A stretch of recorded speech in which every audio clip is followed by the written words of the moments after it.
चलो, so as I told you there are two approaches. One is normally काम use करना है without any direct assistance, और दूसरा है कि डायरेक्ट असिस्टेंस को लेकर इंटरऑडिटर को अपने अंडर डायरेक्शन, सुपरविजन, रिव्यू में काम करवाना है. सबसे पहला approach, using the work of internal audit function without any kind of direct assistance. Okay, everyone over here. अच्छा, सबसे पहला क्वेश्चन क्या है? We need to evaluate the internal auditor. भाई इंटरनल ऑडिटर ट्रस्टवर्दी है कि नहीं है? एक काम करो, वो लिखो पहले.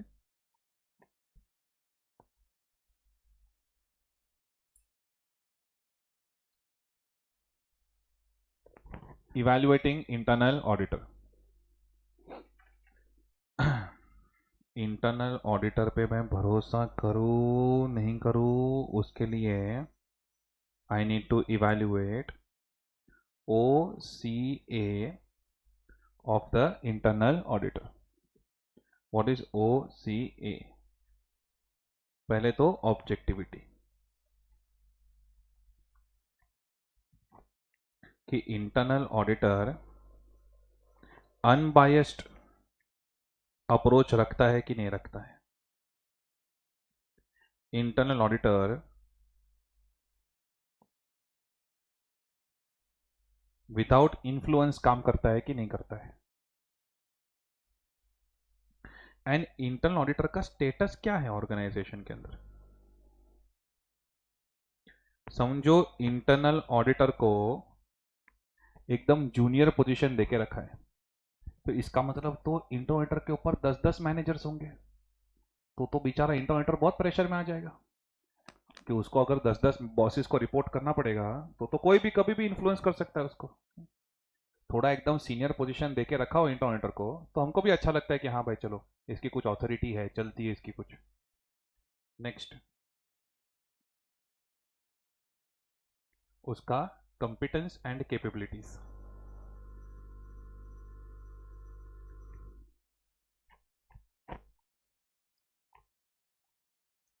उसका नॉलेज, उसका क्वालिफिकेशन, उसकी स्किल्स,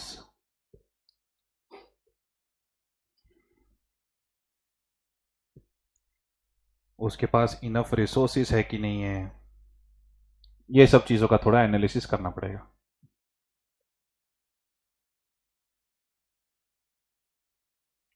और तीसरा है उसका अप्रोच, कैसे काम करता है वो. वेदर उसका approach systematic and disciplined approach है क्या.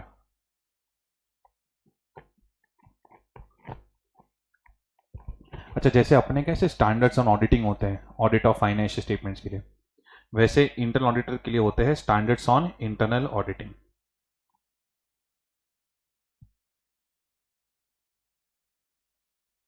हाँ, पर जोक बताओ, स्टैंडर्ड्स ऑन इंटरनल ऑडिटिंग है ना, रिकमेंडेटरी है, मैंडेटरी नहीं है. एंड दैट इज वाई अपने को देखना पड़ेगा whether internal auditor follows SIA or not.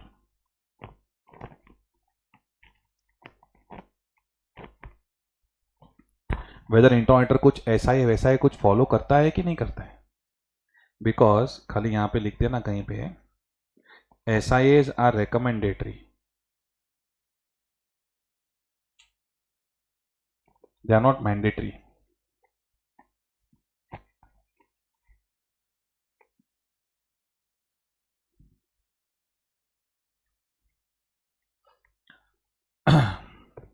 So I'm going to evaluate OCA, objectivity, competence and approach of the internal auditor.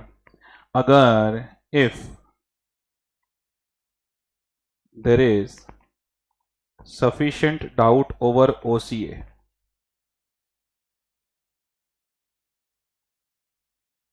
then external auditor shall not use the work of internal auditor. अगर बहुत ज़्यादा doubt आ रहा है OCA के ऊपर, तो फिर मैं उसका काम ही यूज नहीं करूंगा।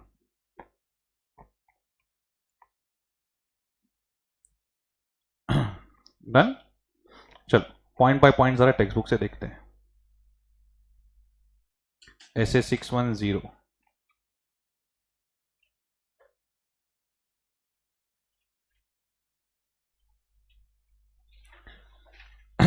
पेज नंबर 93 पे है। Using the work of internal auditors. सुनो, पहले इंटरनेट का डेफिनेशन वगैरह दिया, वो थोड़ा रट्टा वाला पार्ट है, वो बाद में पढ़ा था। 8.2 से देखो। ways in which external auditor may make use of the function for the purpose of audit.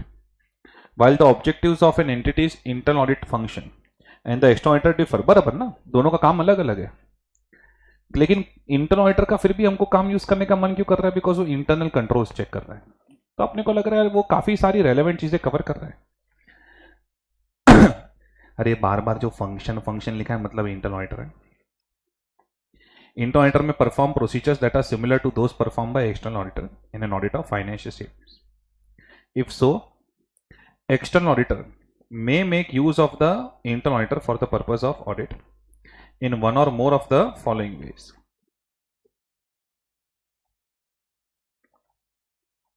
एक मिनट, मैं इंटरनल ऑडिटर काम कहां कहां यूज करूंगा? एक तो जब मैं understanding the entity and its environment होता है ना, जहां पे मैं R O M M find out करने की ट्राई करता हूं, वहां पे जरा उससे इंफॉर्मेशन लूंगा to obtain information that is relevant for the assessment of R O M M. क्योंकि हम लोग क्या बोलते हैं? Understand the entity and its environment. फिर हम लोग नेक्स्ट पॉइंट क्या बोलते हैं? Evaluate the accounting system and related internal controls. तो वहां पे इंटरनेटर काम आ सकता है ना आपको। Unless prohibited or restricted to some extent by law regulation, external auditor after appropriate evaluation may decide to use the work that has been performed by internal auditor. ये क्या लिखा है? In partial substitution for audit evidence to be obtain directly by the external auditor. यानी कि internal auditor cannot replace external auditor. Internal auditor पूरा का पूरा external auditor को रिप्लेस नहीं कर सकता। However, if work of internal auditor is reliable,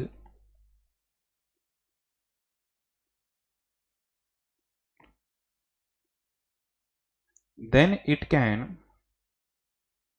partially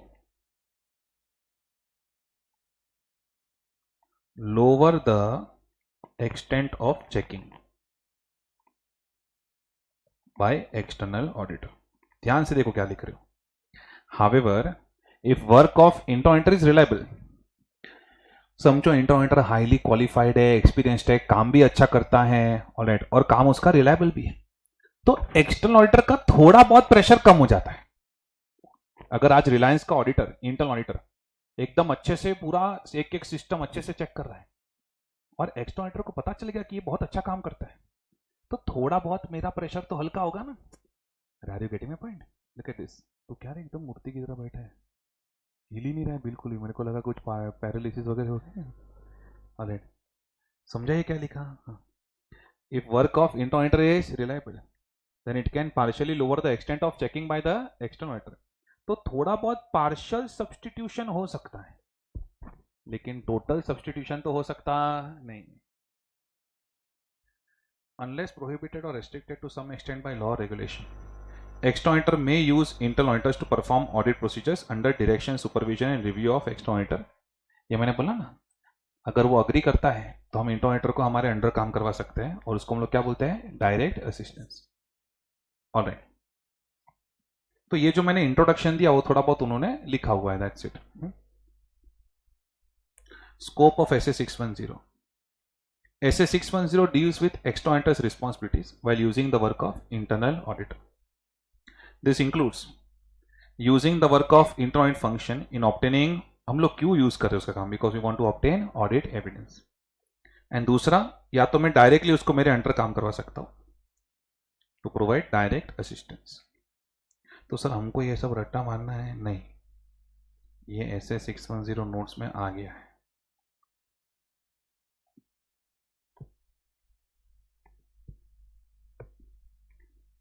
अच्छा, लेट अस से आप रिलायंस के एक्सटर्नल ऑडिटर हो, ऑडिटर ऑफ फाइनेंशियल स्टेटमेंट्स, और रिलायंस में एक इंटरनल ऑडिटर भी है, तो जरूरी नहीं है कि आप उसका काम यूज करो। नहीं यूज करना है तो मत करो। इंटरनल ऑडिटर का काम यूज करना है कि नहीं करना है वो आपका डिसीजन है। लास्ट में रोने का नहीं फिर, अरे मैंने तो उसका काम यूज किया था, घटिया इंसान निकला। You should take the decision. So nothing in this SA requires external auditor to use the work of internal function. इसका मतलब it is not mandatory or compulsory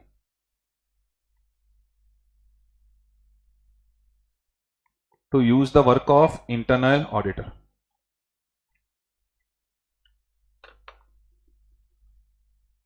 नहीं अच्छा लगता है काम तो मत यूज करो। To use the work of internal function to modify the nature, timing or reduce the extent of audit procedures to be performed directly by external auditor. यानी कि सब कुछ बोल के ये बोल रहे हैं कि ये कंपलसरी नहीं है to use the work of internal auditor. उसका काम यूज करना है नहीं करना है, उसके ऊपर भरोसा करना है नहीं करना है, ये सब डिसीजन किसका है? एक्सटर्नल ऑडिटर का। SA is not forcing you to use the work of internal auditor.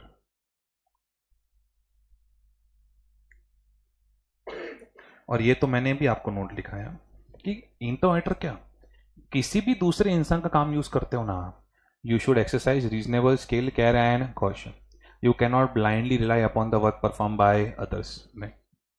External auditor has sole responsibility for the audit opinion expressed, and that responsibility is not reduced by the external auditor's use of the work of internal audit function or internal auditors to provide direct assistance.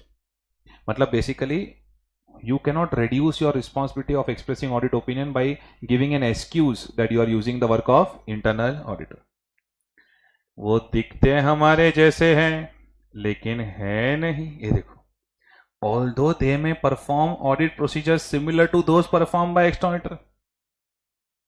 ध्यान रखना, ये internal audit department या internal auditors जो भी है, alright, they are nor neither, लिखेगा बोले वो लोग इंडिपेंडेंट नहीं है, क्योंकि वो लोग मैनेजमेंट के लोग। ऐसा क्यों बोला इंडिपेंडेंट नहीं है?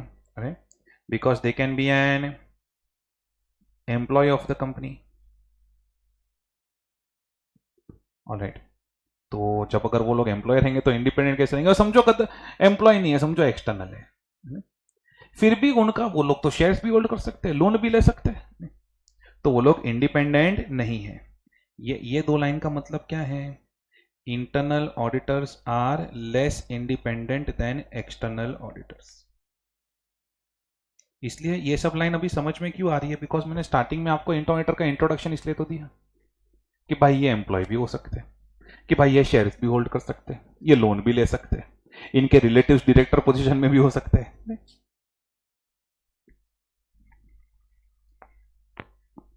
ऑलराइट, इसलिए ये ऐसे के अंदर उन्होंने बहुत, ये क्यों इतना कंटेंट क्यों है ऐसे में? नहीं, पर बहुत लॉजिकल है, डोंट वरी, मस्त याद भी रह जाएगा। इतना कंटेंट क्यों है? बिकॉज इंस्टीट्यूट चाहता है कि when you're using the work of internal auditor, you need to take some effort. Alright, so look at this. This essay therefore defines the conditions that are necessary for external auditor to be able to use the work of internal auditors. It also defines the necessary work effort to obtain sufficient and appropriate audit evidence. अच्छा सुनो, ये लोग ये ऐसे पता है पढ़ते वक्त थोड़ा भारी क्यों लगता है? बिकॉज ये लोग की ना बहुत बुरी आदत है, पूरा एक साथ लिखते हैं इंटरनल फंक्शन और ये लाइन देखो आपको पूरा एक साथ दिखेगा। इसका मतलब while using the work of internal, वो लाइन निकल दो तो पैराग्राफ हल्का हो जाता है। ऑलराइट, ठीक है, तो ये क्या है ना 8.2, 8.3 एंड 8.4, इसको पूरा बाय हार्ट करने का प्रेशर मत लेना। 8.2, 8.3, 8.4 रीड विथ नोट्स। पहले नोट्स में एक इंट्रोडक्शन देख लो जो मैंने दिया है वो, उसके बाद इसको खाली रीड करो। No need to by heart everything over here.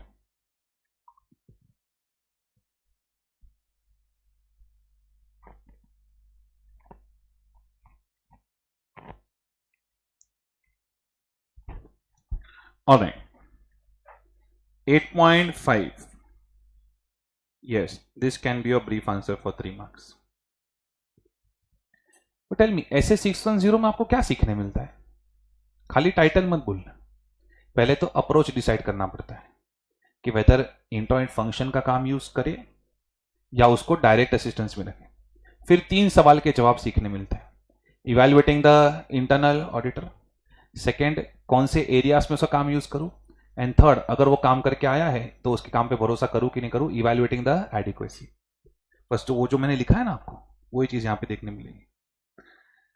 तो objectives of external auditor, where the entity has an, अब ये पूरा लंबा नहीं पढ़ रहा हूं, internal auditor, whether the entity has an internal auditor. सबसे पहले तो अगर आप उसका काम यूज करने वाले हो तो आपके ऑब्जेक्टिव्स क्या, सुनो खाली इतना याद रखो, objectives of external auditor are first,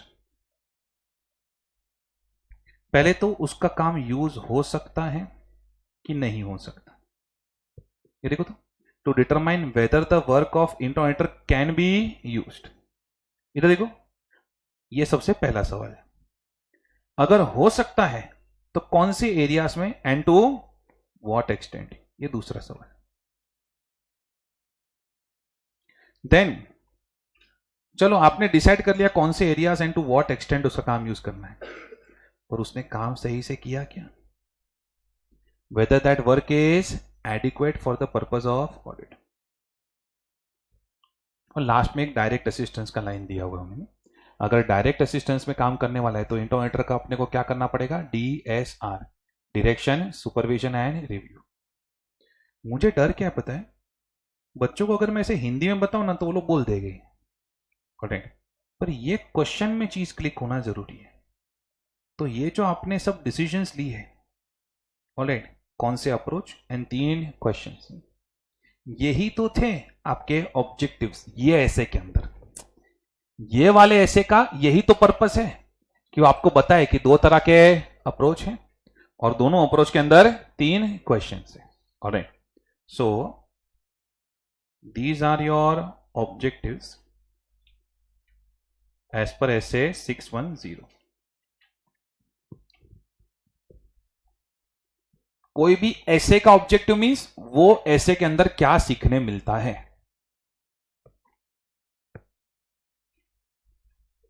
कि वो ऐसे लाया क्यों गया है।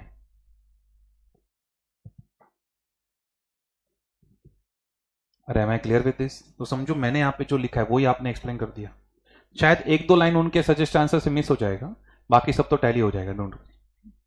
ओके, इधर ना मुझे खाली यही देखना है कि आप सही क्वेश्चन पहचानते हो कि नहीं पहचानते, बाकी सिखा तो मैं दूंगा, उसका प्रॉब्लम नहीं। ऑलराइट, अब यहां से शुरू हो जाता है आपका अप्रोच ए।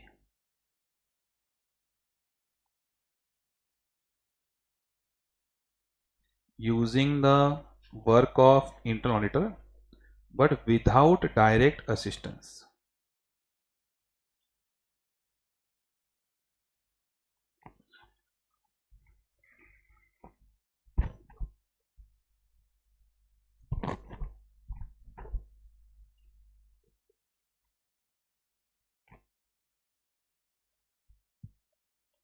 ये तो फिर भी ऐसे 610 पार्शियली प्रिंट किया है उन्होंने, पूरा डिटेल ऐसे फाइनल दिए हैं। ये पार्शियल है, हाँ। Okay, approach A, using the work of internal auditor without direct assistance. 1 minute, तो सबसे पहला सवाल देवियों सज्जनों आपकी स्क्रीन पर ऑलरेडी आ गया, लिख भी लिया है, इवैल्यूएटिंग इंटरनल ऑडिटर। उसके लिए मुझे क्या इवैल्यूएट करना पड़ेगा, ओसी। हाँ, यहां से सेंसिटिव कंटेंट चालू हो जाता है। The external auditor shell determine whether the work of internal function can be used or not. ये होगा क्वेश्चन का लास्ट लाइन,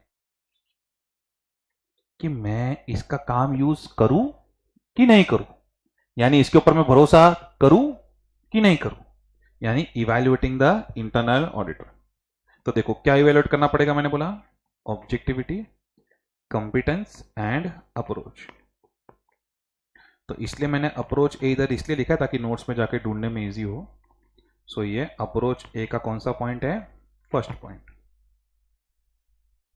नोट्स में। पर अप्रोच ए में है।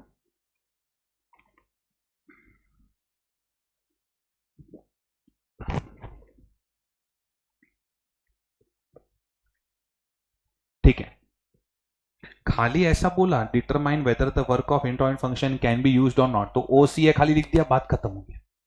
हाँ, लेकिन खाली ओ पे क्वेश्चन पूछा तो ऑब्जेक्टिविटी एंड इट्स इवैल्यूएशन। एक मिनट, ऑब्जेक्टिविटी यानी सामने वाला बंदा अनबायस्ड है कि नहीं, विदाउट इन्फ्लुएंस काम कर रहा है कि नहीं कर रहा है, उसका ऑर्गेनाइजेशनल स्टेटस क्या है। अब मुझे सच्ची में देखना है कि सामने वाला अनबायस्ड तरीके से काम करता है कि नहीं, तो उसके लिए मुझे देखना पड़ेगा एक तो पहले तो क्वालिफाइड है कि नहीं। सर क्वालिफाइड क्यों देखना पड़ेगा इसमें? पता है आपको सीए में ये लोग सबके अपने अपने इंस्टीट्यूट है, और हर एक इंस्टीट्यूट के कोड ऑफ एथिक्स है। अगर वो एथिक्स आप फॉलो नहीं करते तो आपकी डिग्री जा सकती है। तो जब कोई क्वालिफाइड बंदा काम कर रहा होता है तो मुझे पता है उसको डिग्री खोने का डर है। ऑलराइट, जिसके पास डिग्री ही नहीं है उसको खोने का डर क्या? तो इसलिए अनबायस्ड अप्रोच थोड़ा बहुत तो आ ही जाता है उसका, क्योंकि उसको अपनी डिग्री थोड़ी खोनी है, मैडम को अपनी डिग्री थोड़ी जाने देनी है। दूसरा मुझे देखना पड़ेगा इसका कंपनी के साथ कोई फैमिलियर रिलेशनशिप है क्या, कोई रिलेटिव कहीं सीनियर पोजीशन पे हो, ऑलराइट, या इसने कुछ फाइनेंशियल इंटरेस्ट रखा हो, कोई शेयर होल्डिंग लेके रखा हो। ये सब इवैल्यूएट करूंगा तभी तो जाके थोड़ा ऑब्जेक्टिविटी का पता चलेगा। Alright, look at this, objectivity and it's evaluation. Objectivity refers to the ability to perform the task without allowing bias। पहले तो समझाओ एग्जामिनर को कि आपको ऑब्जेक्टिविटी का मतलब पता है। ऑब्जेक्टिविटी का मतलब क्या है? बी सी का इन्फ्लुएंस नहीं चाहिए, इधर देखो, बायस नहीं होना चाहिए, कॉन्फ्लिक्ट ऑफ इंटरेस्ट होना चाहिए और इन्फ्लुएंस नहीं होना चाहिए। बी सी इन्फ्लुएंस या सीबीआई याद रखो तो भी चलेगा। Conflict of interest, bias and influence, factors that में अफेक्ट इवैल्यूएशन ऑफ ऑब्जेक्टिविटी। एक मिनट, ऑब्जेक्टिविटी पहले के लिए सामने वाला बंदा बिंदास फ्रीली काम कर पाएगा कि नहीं, उसके लिए तो उसकी कुछ औकात होनी चाहिए। और औकात वर्ड लिखेंगे तो मार्क्स मिलेंगे क्या? ऑर्गेनाइजेशनल स्टेटस, उसके पास कुछ ऑथोरिटी होना चाहिए, तब जाके वो bias, conflict of interest, undue influence ये सब के बगैर काम कर पाएगा। इस सीनियर लोगों को जब किसी को पूछना नहीं होता तो इजीली काम कर सकते हैं, जूनियर बेचारा दबा हुआ रहता है ये सब में। देन रिलायंस इंडस्ट्रीज लिमिटेड के बोर्ड ऑफ डायरेक्टर्स ने इंटरनल ऑडिटर को अपॉइंट किया।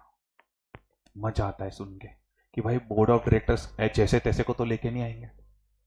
पर समझो रिलायंस की जो एचआर मैनेजर है ना, उसने इंटरनल ऑडिटर को अपॉइंट किया। छे, I don't have any problem with HR manager, पर शायद ऐसा हो सकता है कि एचआर मैनेजर ने पूछा हो what is your family background और अपॉइंट कर लिया हो। तो भाई अपॉइंट किसने किया? क्या टीसीडब्ल्यू जी खुद इन्वॉल्व थे अपॉइंटमेंट? जब हाईएस्ट लेवल के लोग इन्वॉल्व होते थे, क्या तुमको डाउट है कि अगर रतन टाटा सर खुद इन्वॉल्व हो तो क्या तुमको डाउट है कि टाटा ग्रुप में कोई गलत इंटरवेंटर आएगा? नहीं। तो टीसीडब्ल्यू जी लेवल के लोग इन्वॉल्व होते हैं तो थोड़ा भरोसा आता है। Oversee employment decisions. ये खुशी है ना, she is a chartered accountant, 20 years experienced, alright, जबरदस्त पोर्टफोलियो उसका। मैंने बोला मैडम आपसे तो मुझे सीखना चाहिए। तो she is the internal auditor of the company. फिर मैंने बोला मैडम क्या काम करवाता है ये मैनेजमेंट आपसे? सैलरी का कैलकुलेशन। मैं बोला तो इंटरनल कंट्रोल सिस्टम प्रोसेसेस 6 महीने से बोला है ये करने देंगे, पर करने दे नहीं रहे। सैलरी का कैलकुलेशन है, बोनस कितना देना है, इंक्रीमेंट कितना देना, ये सब काम करती हूँ मैं इधर। अरे बाबा, टेल मी, अगर इतना सारा रेस्ट्रिक्शन है उसके ऊपर, ऑलराइट, तो मैं क्या ही ट्रस्ट करूं, कितने भी क्वालिफाइड एक्सपीरियंस हो। तो क्या उसके ऊपर कोई कंस्ट्रेंट्स, लिमिटेशंस, रेस्ट्रिक्शंस रखे गए बाय द मैनेजमेंट टीसीडब्ल्यू जी? फिर मैं ना खुशी से मिलने की ट्राई कर रहा हूं, और मैं जैसे ही कैंटीन में मिलने जाता हूं उसको भाग जाती है। मैं उसको ऑफिस में मेल भेजता हूं कि मैडम मीटिंग है ना, मैं एक्सटर्नल ऑडिटर, तो ब्लॉक कर दिया उसने मेरे को ईमेल पे। मैं बोला क्या प्रॉब्लम है? बोला बोर्ड ऑफ डायरेक्टर्स ने ना बोले आपसे बात करने। अरे रे रे रे, अगर ऐसे कम्युनिकेशन वगैरह के ऊपर रेस्ट्रिक्शन रखेंगे तो भरोसा आएगा ही नहीं। Are you getting my point? Then whether internal function is free of any conflicting responsibilities. मैं एक बार गया ना, तो खुशी है ना, खुशी ट्रक से माल उतरवा रही थी। चलो इधर इधर स्टोरेज लोकेशन इधर है, इधर इधर इधर ही माल रखना है, हाँ उधर उधर रख दो। बोला मैडम आप इंटरनल ऑडिटर हो? हाँ तो सुबह 3 बजे दोपहर तक 3 बजे तक मेरे को कंट्रोल सिस्टम का ऑडिट करना है प्रॉपर, और फिर इधर गोडाउन पे आना है, माल वाल उतरवाना है ट्रक से। 1 मिनट, फिर ट्रक से माल बराबर उतरा कि नहीं वो चेक कौन करेगा? आप मेकर एंड चेकर दोनों सेम नहीं हो सकते। कोई दूसरा बंदा ट्रक से माल उतारे और ये जाके देखे कि बराबर हुआ कि नहीं हुआ, वो हुआ इसका काम। इसका काम एग्जीक्यूट करना है कि चेक करना है? चेक करना है। और तो कॉन्फ्लिक्टिंग रिस्पॉन्सिबिलिटीज किसको बोलते हैं? When maker and checker are the same, उसको कॉन्फ्लिक्टिंग रिस्पॉन्सिबिलिटीज बोलते हैं। ऐसा नहीं होना चाहिए, she should be free of that. उसका काम सिर्फ चेकर का है, मेकर का है ही नहीं। अरे am I clear with this? तो पॉइंट्स लॉजिकल है, चला याद कितना रखेंगे। और ऑर्गेनाइजेशन मैं जब कॉन्सेप्चुअली पढ़ाता था तभी बाय हार्ट का प्रेशर लेके नहीं घूमने का, तभी खाली समझ लेने का। ऑर्गेनाइजेशनल स्टेटस तो समझ गए। दूसरा क्या है? कंस्ट्रेंट्स और रेस्ट्रिक्शंस, और and free of conflicting responsibility. ये 2 पॉइंट अच्छे हैं, मतलब ये 3 पॉइंट टोटल। सो अगर आपको ऑब्जेक्टिविटी को इवैल्यूएट करना है, इवैल्यूएशन ऑफ ऑब्जेक्टिविटी,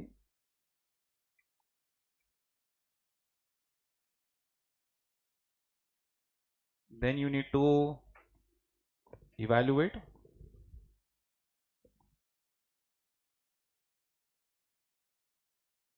उसका स्टेटस। एक मिनट, हाँ सॉरी, ऐसे करता था। Status, restrictions,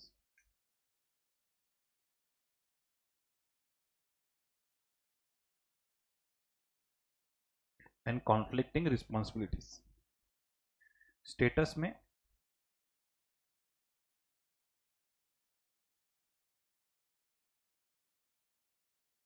whether organizational status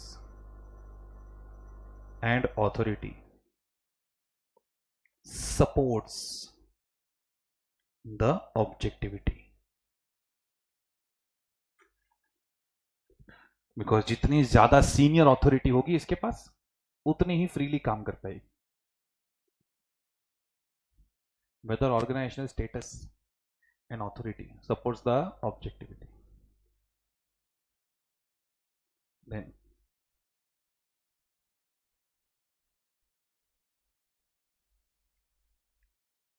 whether there are restrictions on the scope of internal auditor। Internal auditor के कवरेज में कुछ रेस्ट्रिक्शंस है क्या?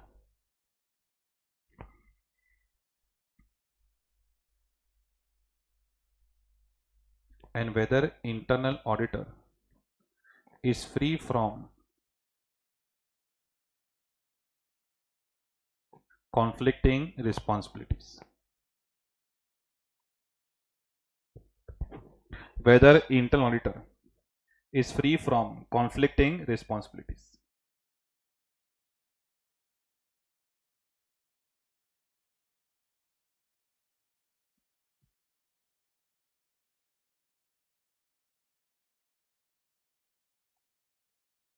कोडिंग वोडिंग तो ठीक है, एसआरसी वगैरह जो करना है कर सकते हो, सीएसआर, बट मेन ये 3 लॉजिकल पॉइंट हैं। डन? इसमें से अपने को फुल मार्क्स ही निकालना है, ये ऐसे में से पॉसिबल है फुल मार्क्स आए। Okay, done done done done. तो ये हो गया अपना। 1 मिनट, कभी कभी पॉइंट्स के अंदर चला भूल जाते कर क्या रहे थे।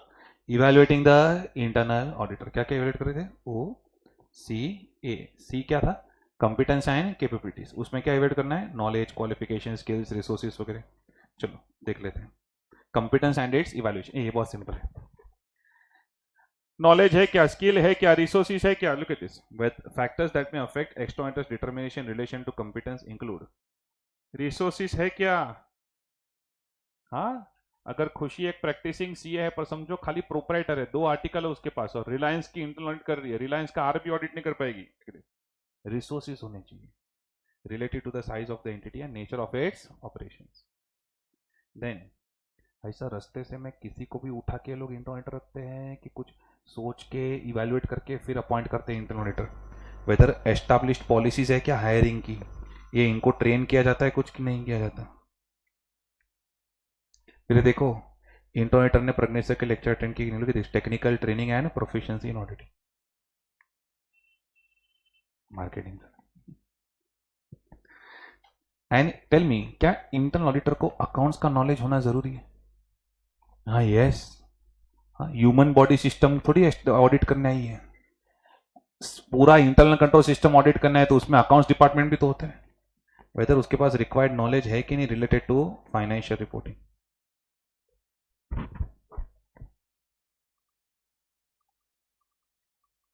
वरना तो ये लोग तो फिर इंजीनियर को भी रख देंगे internal auditor.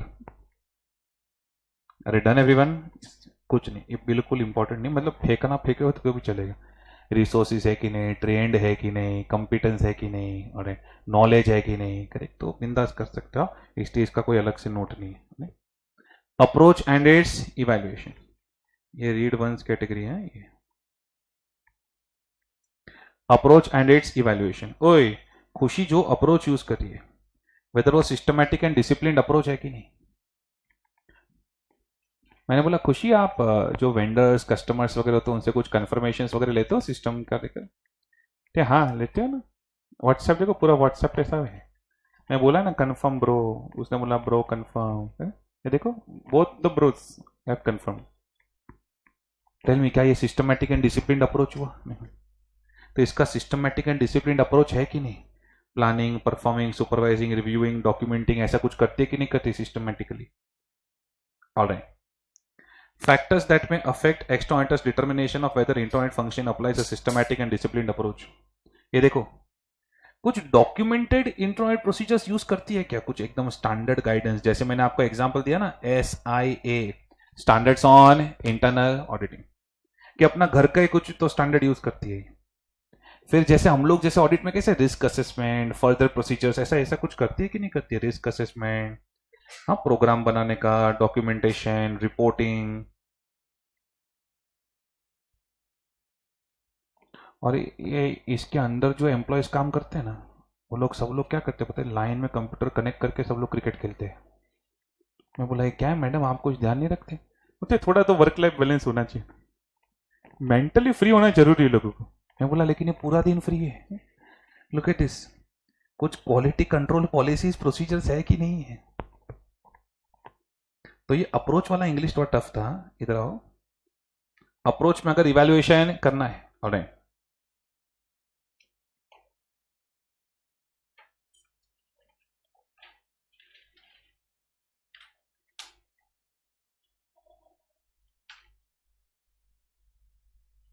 Evaluation of approach, तो मेन 2 पॉइंट है,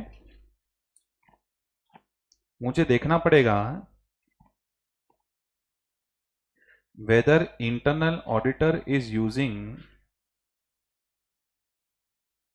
standard documented procedures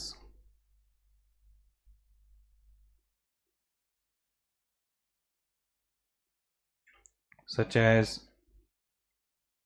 risk assessment, reporting,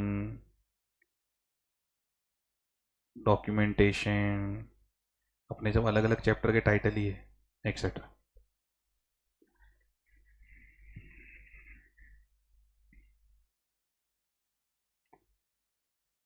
Whether internal auditor is using standard documented procedures or not, मैंने आर्टिकलशिप में बहुत खेला है, EA स्पोर्ट्स। ओके, जो भी क्लाइंट प्लेस पे आते थे हम लोग कुछ तो ऐसे पेन ड्राइव या CD लेके इंस्टॉल करते थे, कुछ ना कुछ जोल करके, फिर पूरा दिन टेस्ट मैच खेलो। ऑलराइट, एक बार कंप्यूटर हैंग हो गया टेस्ट मैच खेलते खेलते, और मेरे बॉस आ गए और कुछ बंद ही नहीं हो रहा था उसमें, तो मैं प्लग वग बंद कर दिया फिर। Evaluate weather internal auditor is using standard documented procedures, और दूसरा इवेल्युएट वेदर, ये ऐसे इंक चेंज हो गया, कुछ इतना इंपॉर्टेंट नहीं है। Evaluate weather internal auditor, internal auditor has implemented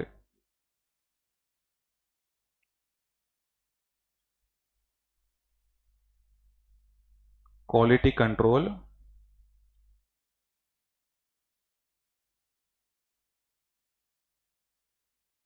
policies and procedures. Whether internal auditor has implemented quality control policies and procedures. तो ऐसे क्या, ऐसा थोड़ा इंग्लिश आता रहेगा तो थोड़ा अच्छा रहेगा इसे। Whether internal auditor is working properly or not, ऐसा नहीं, वरना प्रॉब्लम हो जाएगा। Then they will not check that properly, or rather they will check it properly. ठीक है, चलो अप्रोच तक तो पहुंच गए। हेलो हेलो, मतलब पूरा OCA इवेल्युएट हो गया। ये क्यों इवेल्युएट कर रहे थे हम लोग? नहीं, ये क्यों इवेल्युएट क्यों कर रहे थे OCA? इंग्लिश में बोलो, इंग्लिश में बोलो। हाँ, evaluating internal auditor, why? To determine whether internal audit functions work can be used or not, because उनका क्वेश्चन का लास्ट लाइन ये होगा।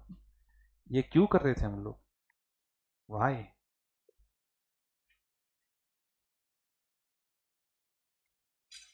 To determine whether internal auditors work can be used or not.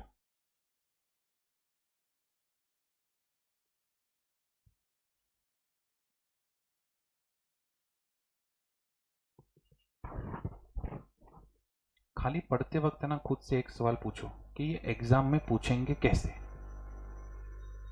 99% मैंने बताया ही होगा कैसे पूछेंगे, पर अगर आपको लगता है कि सर ने बताया नहीं है या मुझे समझ में नहीं आ रहा है कि ये एग्जाम में कैसे पूछेंगे, वो हुआ प्रॉपर डाउट, वो आप मुझे पूछोगे ना, मैं फट से रिप्लाई करूंगा व्हाट्सएप पे। क्यों? बिकॉज ये अच्छा डाउट है, वो बहुत अच्छा डाउट है। ये बच्चे को पढ़ते वक्त एक ही डाउट सबसे ज्यादा आना चाहिए कि इसको एग्जाम में पूछेंगे कैसे। नॉर्मली मेरा जो फर्स्ट लाइन होता है, ऑलराइट, वो ही उनका लास्ट लाइन होता है क्वेश्चन का पूछने के लिए, तो वो थोड़ा बेसिक हिंट तो वही है। तो अलग अलग एंगल से सोचने का कैसे पूछेंगे एग्जाम में, करेक्ट? ओके, देन चलो भाई, मैंने ना खुशी को पूरा इवेल्युएट कर लिया, right? Evaluating the internal auditor. अब मेरे को डिसाइड करना है, ट्रस्ट वर्दी तो है खुशी, अब मुझे इवेल्युएट डिसाइड करना है कि वर्क चलो यूज तो कर सकता हूं, कौन से एरिया में, कौन सा वाला वर्क यूज करूं मैं। चलो सेकेंड पॉइंट, जैसे अगर मैगी बनाना रहेगा तो आप अपने दोस्त पे भरोसा कर सकते हो, और सब्जी बनाना रहेगा आपको पता है ये कुछ भी पका के दे देगा। सो एवरीवन ओवर हियर, भरोसा तो है पर लिमिटेड काम के लिए ना, सारे काम के लिए नहीं। So we need to determine in which areas and to what extent external auditor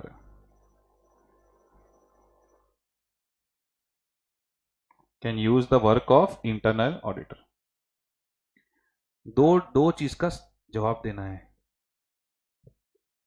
in which areas and to what extent external auditor can use the work of internal auditor। Done done done done. अब इसलिए आपको अपने आप समझेगा कि ऐसे में अभी नेक्स्ट पॉइंट क्या आएगा। Alright, circumstances when work of internal function can not be used. ये हो गया है, अगर आपको OCA पे डाउट है, ऑलराइट, तो उसका काम यूज करने का नहीं। सुनो ना, खाली OCA को नेगेटिव तरीके से लिख दिया, ऑब्जेक्टिविटी बराबर नहीं है, कॉम्पिटेंस लैकिंग है, अप्रोच बराबर नहीं है, ऐसा। OCA पे डाउट है तो काम यूज नहीं करेंगे। सो वन मोर टाइम, ये एग्जाम में ध्यान रखना, बहुत सिंपल क्वेश्चन होगा ये। Circumstances when work can not be used if there is a doubt over OCA, तो OC&A को नेगेटिव तरीके से लिख देने का। If is not objective, if he is not competent, if his approach is not systematic and disciplined। Am I clear with this? Okay, पर ये तो हो गया, चलो मेन अभी क्या है, कौन से एरिया में काम यूज करो। तो 8.8 देखो आपको समझेगा कि ये पॉइंट अभी नेक्स्ट पॉइंट क्यों आया। खुशी रिलायबल तो है, पर कौन से एरियाज में काम यूज करो। Determining the nature and extent of work of internet function that can be used. और सबसे पहले तो मुझे खुशी से बैठ के बात करनी पड़ेगी कि आप एग्जैक्टली काम क्या करते हो। Nature and scope of the work, because खुशी को अपॉइंट किसने किया है, मैनेजमेंट ने। तो खुशी का स्कोप ऑफ वर्क किसने डिसाइड किया होगा, मैनेजमेंट ने। ऑलराइट, अगर उसकी, चलो खुशी रिलायबल है, क्वालिफाइड है, एक्सपीरियंस है, सब बराबर है, लेकिन उसके स्कोप में मैं जो चाहता हूं वो कवर होना चाहिए। जैसे अगर मुझे परचेज का प्रोसेसिंग देखना है, तो अगर उसने परचेज प्रोसेसिंग देखा रहेगा तो मेरे लिए काम का है। So nature and scope of the work that has been performed by internal function, and वो जो कर रही है वो मेरे लिए कितना रेलेवेंट है। जैसे वो अगर बोल रही थी मैं तो सैलरी कैलकुलेशन देख रही, तो मेरे लिए इतना रेलेवेंट नहीं है। ऑलराइट, एग्जांपल्स दिए देखो उन्होंने, एग्जांपल्स ऑफ वर्क, इधर देखो, दैट कैन बी यूज्ड। यानी ये जो एग्जांपल्स दिए इसमें बिंदास आप इंटरनेटर का काम यूज करो, प्रोवाइडेड उसका ओसीए बराबर है। ये आप जैसे केबीसी खेलते हो ना, ये दूसरा पड़ा हुआ है। ऑलराइट, एक मिनट, इंटरनेटर का मेन काम क्या है, testing operating effectiveness of controls. तो उसने invoices, purchase order processing, inventory, ये सब की जो सिस्टम है उसको टेस्ट किया होगा ना। हाँ, तो मैं वहां पे उसका काम यूज कर लूंगा, testing operating effectiveness of controls. अब जब मैं ये पढ़ाता हूं ना, तुरंत बच्चे का प्रॉब्लम डाउट आता है, सर अगर आप उसका काम यूज कर लोगे तो आप क्या करोगे। मैं बोला भाई मैं इसका काम यूज करने वाला हूं, ब्लाइंड ट्रस्ट रखने वाला ऐसा नहीं बोला है। आगे जाके एक और पॉइंट आएगा, यूजिंग द वर्क में वो आपको बोलेंगे उसके साथ डिस्कस करो, उसकी रिपोर्ट्स रीड करो, ऐसे सब भी आएगा। ये तो खाली मैं आपको एरियाज बता रहा हूं कि ये वाले एरियाज में उसका काम यूज कर सकता हूं। लेटर से खुशी ऐसा काम करके आई, ये लो परचेज इनवॉइस प्रोसेसिंग के मैंने कंट्रोल्स चेक किए हैं, ये लो। तो मैं ऐसा नहीं बोलेगा दे दो थैंक यू, मैं टेस्ट करेगा उसने काम बराबर किया है कि नहीं, पर एटलीस्ट इतना पता तो चला कि ये एरियाज में मैं इसका काम यूज कर सकता हूं। Testing operating effectiveness of controls. अच्छा, इंटरनल, एक खाली आपके साथ ऐसी बात कर रहा हूं, tell me, authorisation of expenses, क्या ये एक इंटरनल कंट्रोल है, yes or no sir, yes or no sir, yes. Alright, Zoom पे जवाब नहीं दे रहा कोई बिल्कुल भी। ऑथराइजेशन ऑफ एक्सपेंसेस ये इंटरनल कंट्रोल तो है। समझो अगर ये एक्सपेंस हुआ है विथ रिलेटेड पार्टीज, और खुशी ने बोला है कि ये कंपनी ने जितने भी अपने रिलेटेड पार्टीज के साथ ट्रांजैक्शंस किए ना, मैंने सबका ऑथराइजेशन चेक किया है। मैं बोला very good madam, keep it with you, because related party एक हाई रिस्क एरिया है, यहां पे काम यूज करूंगा नहीं मैं। तो आपको ना एक लाइन लिखनी पड़ेगी जिससे आप एग्जाम में गलत ना जाओ। Examples of work of internal function that can be used provided it is not a significant RJ area. Sir, what is RJ? Risk of material misstatement, and J for judgment.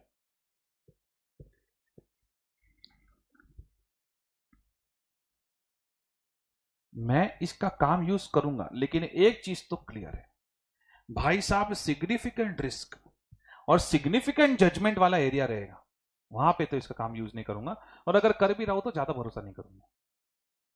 जैसे अगर ये रिलायंस में मेरे पास आई, प्रनिश मैंने ना estimation of oil and gas reserves, उस समुद्र के अंदर कितना तेल गैस वगैरह सब कुछ मैंने कैलकुलेशन चेक कर लिया है, बस आप रिलैक्स करो।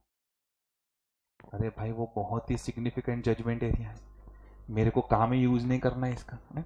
सो look at this, testing operating effectiveness of control, हर एक पॉइंट के पीछे ये पॉइंट बोलो, testing operating effectiveness of control बोलो, provided it is not a significant RJ area. फिर देखो सब्सटेंटिव प्रोसीजर्स, ये तो उन्होंने खुद ही लिख के दिया है, involving limited judgement. Sir what is this substantive procedures involving limited judgement. अरे थोड़ा बहुत इनवॉइस टेस्टिंग इसने किया है, तो ठीक है ना, अभी 4000 इन्वॉइसिस है, उसमें से 400-500 इसने टेस्ट कर लिए हैं, तो वो वाले इन्वॉइसिस मैं अपने सैंपल में नहीं लूंगा। सब्सटेंटिव प्रोसीजर्स, पर कौन सी वाली procedures? Involving limited judgement. Basic clerical procedure होती है, कैलकुलेशन, पोस्टिंग, रूटीन चेक्स। समझो कंपनी के 10 लोकेशन हैं, समझो एक्स लिमिटेड के 10 लोकेशंस हैं, स्टोरेज लोकेशंस। उसमें से 5 लोकेशन में एक्सटर्नल ऑडिटर खुद गया है एंड बाकी के 5 लोकेशन में इंटरनल ऑडिटर गया है। तो ये वाला रिपोर्ट अगर इंटरनल ऑडिटर ने दिया है तो एक्सटर्नल ऑडिटर एक्सेप्ट कर सकता है। भाई ब्लाइंड ट्रस्ट नहीं करूंगा, लेकिन मैं एक्सेप्ट कर सकता हूं। ये देखो, ऑब्जर्वेशन ऑफ इन्वेंट्री काउंट, इसका एग्जांपल दे रहा था, ऑब्जर्वेशन ऑफ इन्वेंट्री काउंट। क्या लगता है तुमको टाटा मोटर्स के कितने स्टोरेज लोकेशन होंगे? वो सर जितने आसमान में तारे हैं, बराबर, जितने मेरे सिर पे बाल है, बराबर। तो अब ये सारे लोकेशंस पे तुम पहुंच पाओगे क्या? हाँ, रजनीकांत तो तुम नहीं। देन ऑब्वियसली कुछ कुछ लोकेशंस पे कौन गया होगा? इंटरनल ऑडिटर, तो उसका रिपोर्ट यूज कर लो। अब क्या होता है पता है, जैसे ही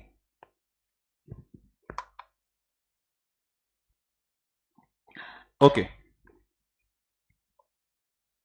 हाँ, अभी क्या होता है, ऑब्जर्वेशन ऑफ इन्वेंट्री काउंट का कोई क्वेश्चन आता है ना, तो बच्चा बौखला जाता है एकदम, उसको ना वो याद आ जाता है अपना SF501, अरे physical attendance eight inventory count. तो उसमें अगर कोई ऐसा पॉइंट आता है ना कि कुछ कुछ लोकेशंस पे इंटर ऑडिटर गया है, क्या आप ये रिपोर्ट एक्सेप्ट कर सकते हो? बच्चा बोलता है नो, ये तो मैं खुद जाएगा।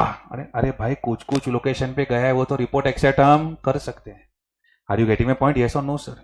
इसमें जरा ध्यान रखना, मुझे लग रहा है क्लीन बोल्ड हो जाओगे।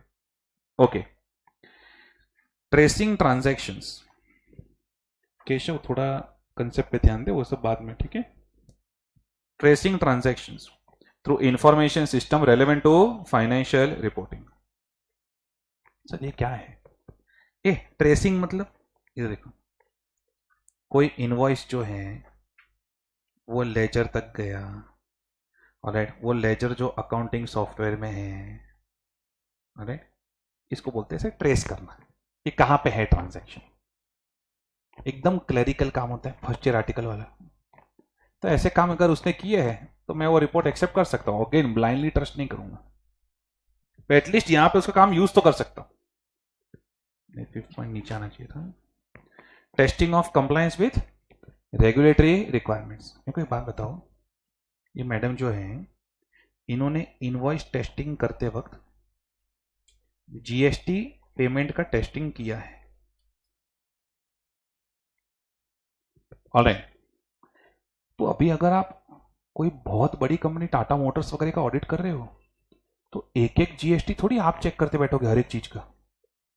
कुछ कुछ जगह पे अगर इसने जीएसटी पेमेंट्स देखे और अगर एकदम रेगुलर ट्रांजैक्शन है, ऐसा अगर टाटा मोटर कार बेचता है, बहुत ही नॉर्मल ट्रांजैक्शन है, ऑलराइट। तो जो लो एंड कार्स है, जो छोटे अमाउंट्स वगैरह की कार्स है, वहां पे अगर इन्होंने जीएसटी का पेमेंट चेक किया हुआ है तो मैं वो चीज एक्सेप्ट कर सकता हूँ, ऑलराइट। लेकिन समझो अगर कोई टाटा मोटर्स ने किसी को बल्क में कुछ कार्स बेची थी या बल्क में कुछ ट्रक्स बेचे थे, तो वो थोड़ा सेंसिटिव एरिया से मैं पर्सनली देखना चाहूंगा, नहीं?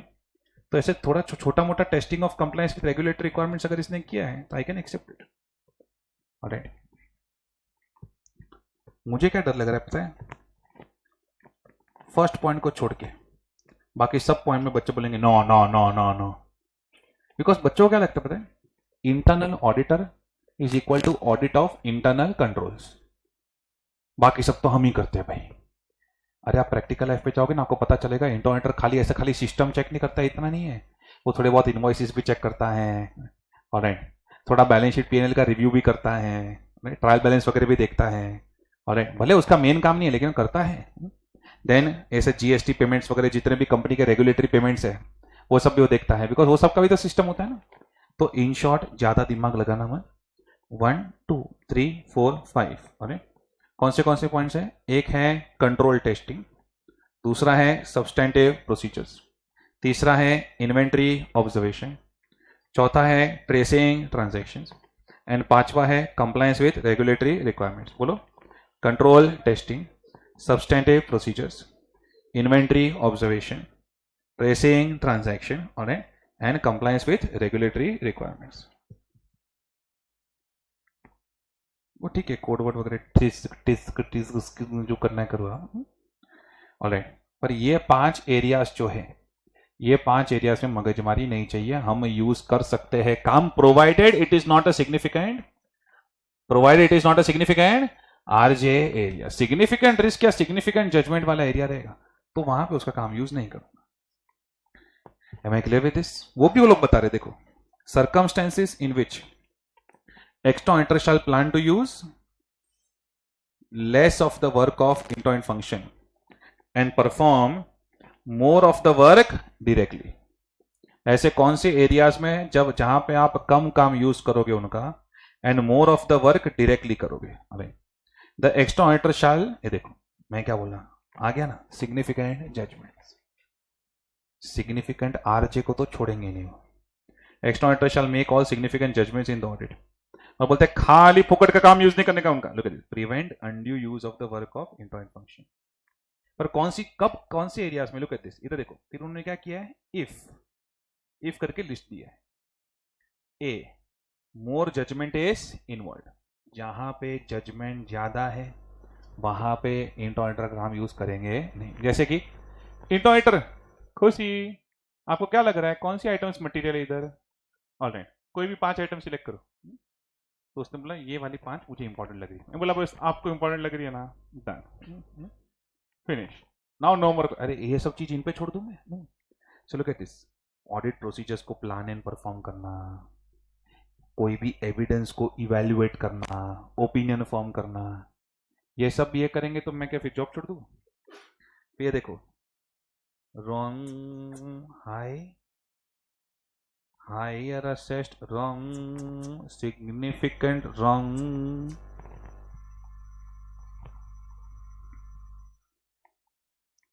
ऑलराइट, और ये सुनो भाई, ये तो बार बार रिपीट हो गए. अगर आपको बीच में कहीं उसके ओसीए पे डाउट आया, ऑर्गेनाइजेशनल स्टेटस, कंपिटेंस, अप्रोच, ये सब पे डाउट आया, तो उसका काम यूज मत करो या तो कम करो. अच्छा, तो कितना भी हम पढ़े, ए एंड बी मेन था यहाँ पे. ए में जजमेंट एंड बी में रॉन्ग, दोनों हाई सिग्निफिकेंट, ऐसे बड़ा चढ़ा के बोलने का.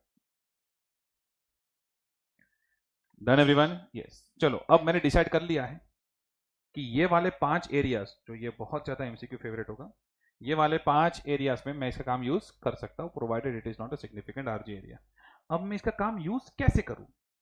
जैसे ये इन्वेंट्री में ऑब्जर्वेशन करके आई, अरे तो अब ब्लाइंडली ट्रस्ट तो नहीं करूंगा, थोड़े सवाल पूछने पड़ेंगे वगैरह. तो तीसरे पड़ाव की ओर जाने वाले देवियों सोच रहा हूं, पर उसके पहले दूसरा पड़ाव नोट्स में ये रहा. Determine in which areas and to what extent external auditor can use the work of internal auditor.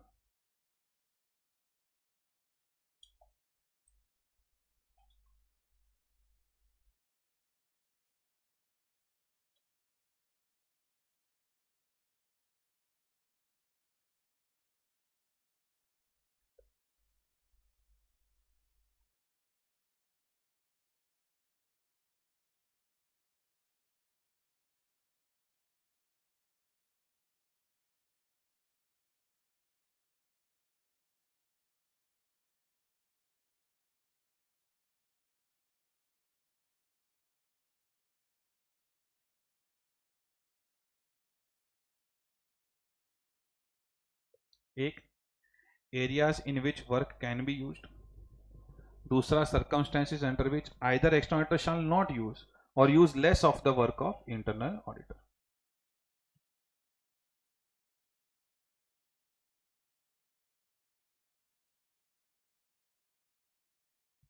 All right, areas in which work can be used. एक, control testing.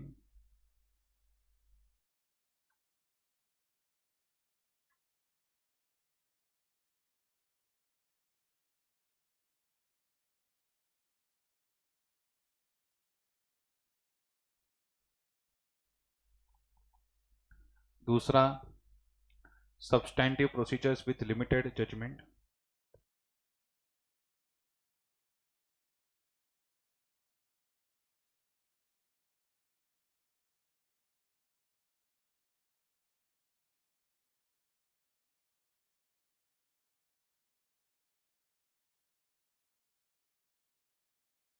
tracing transactions in the information system,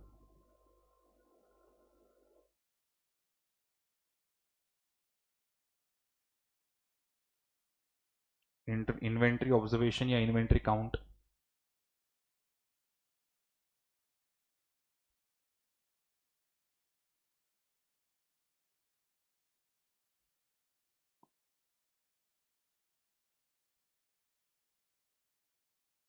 and regulatory requirements compliance.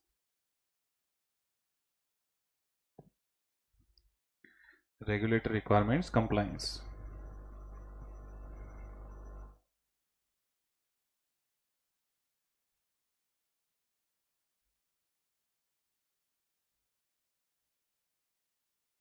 All right. Done? Okay. Now everyone over here. Circumstances under which external auditor shall not use the work of internal auditor or use less of his work.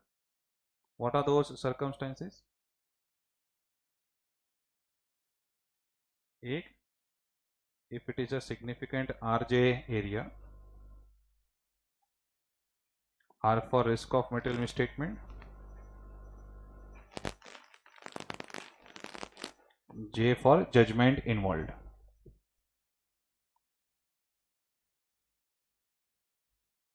And दूसरा, when you have doubt over OCA of internal auditor, वो तो point रहेगा ही.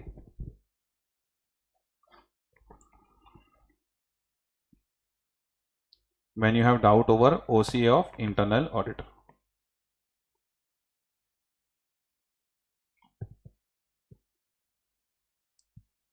Done, done, done, done. Are you through with this? Yes, sir. ठीक है, चलो दूसरा पड़ाव भी पार हो गया, अप्रोच ए का. अब आपने डिसाइड कर लिया कौन से एरियाज में खुशी का काम यूज करना है. अब जब उसका काम यूज करोगे,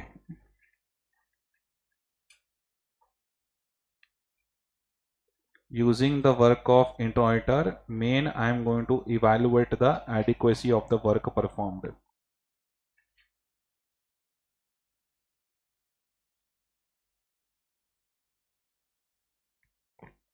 I am going to evaluate the adequacy of the work performed.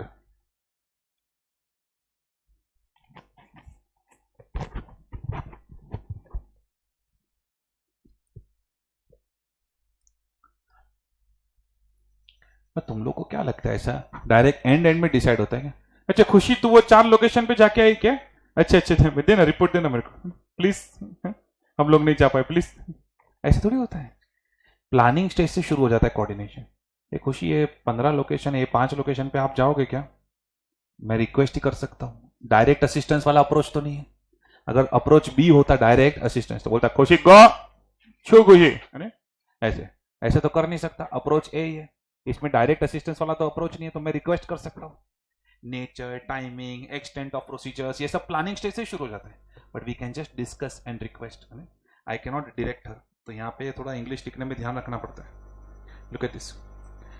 If external auditor plans to use the work of internal function, external auditor shall, ये देखो स्टार्टिंग से डिस्कशन शुरू हो जाता है.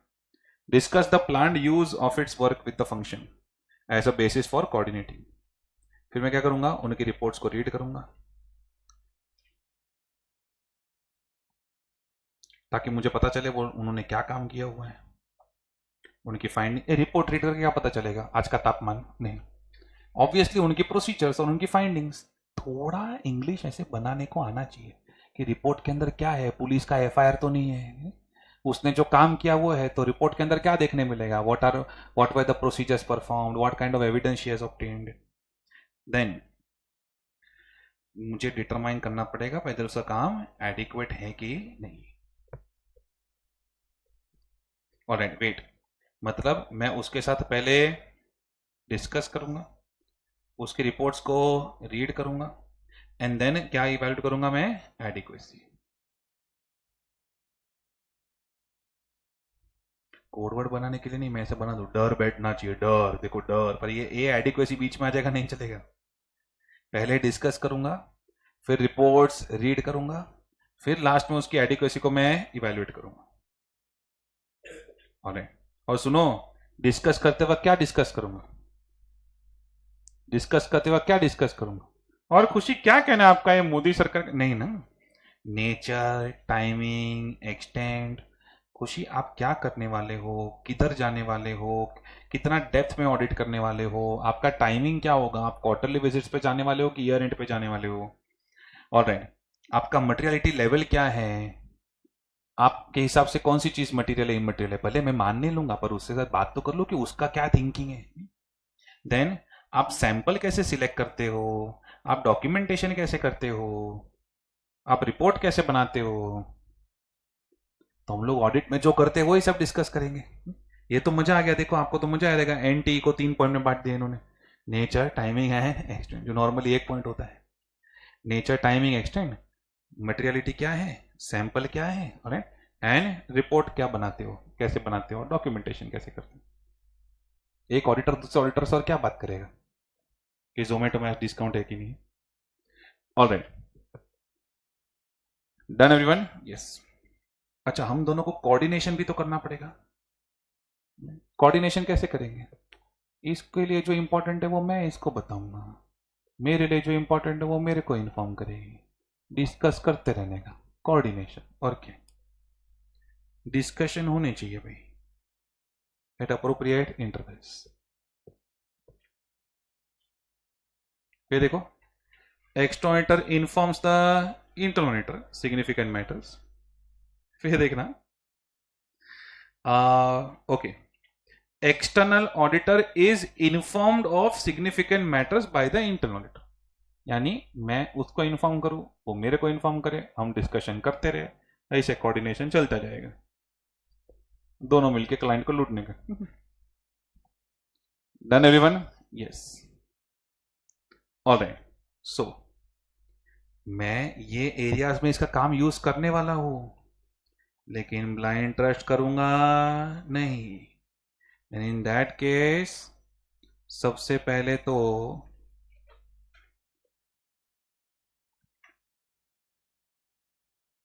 आई am going to discuss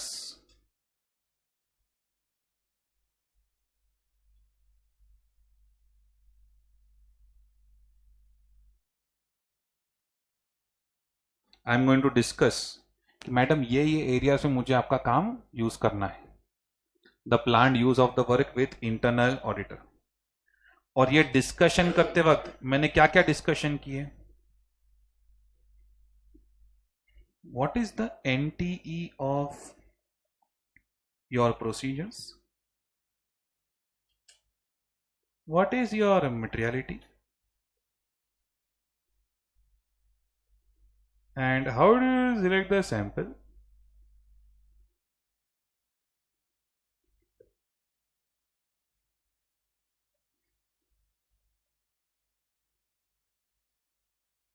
documentation रखते हो क्या, और रिपोर्ट वगैरह बनाते हो कि व्हाट्सएप कॉल पे बताते हो मैनेजमेंट को? डॉक्यूमेंटेशन, रिपोर्ट, ये सब जरा बात करूंगा मैं तो कुछ पता चलेगा।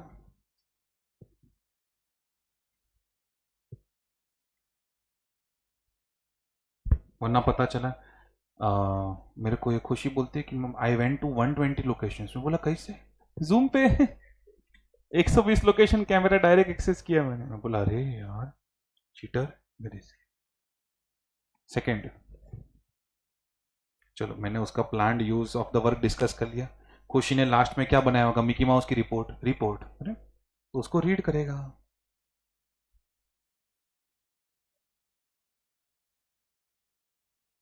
रिपोर्ट रीड करके क्या पता चलेगा कि उसने प्रोसीजर्स कौन सी अप्लाई की,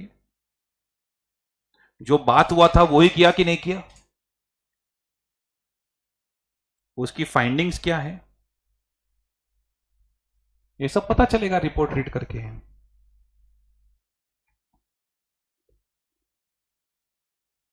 मैंने पहले उसके साथ डिस्कशन किया कि भाई ये एरिया में मैं काम यूज़ करने वाला हूँ मैडम, तो आप क्या काम करने वाले हो, कैसे करने वाले हो, आपके हिसाब से कौन से लोकेशंस मटेरियल है, क्या है, वो सब मैंने उससे बात की। फिर उसने काम कर लिया, फिर मैं क्या क्या किया, उसका रीड किया रिपोर्ट्स, एंड देन लास्ट में ये सब करते करते मैंने फाइनली क्या किया, I have evaluated the adequacy of the work performed.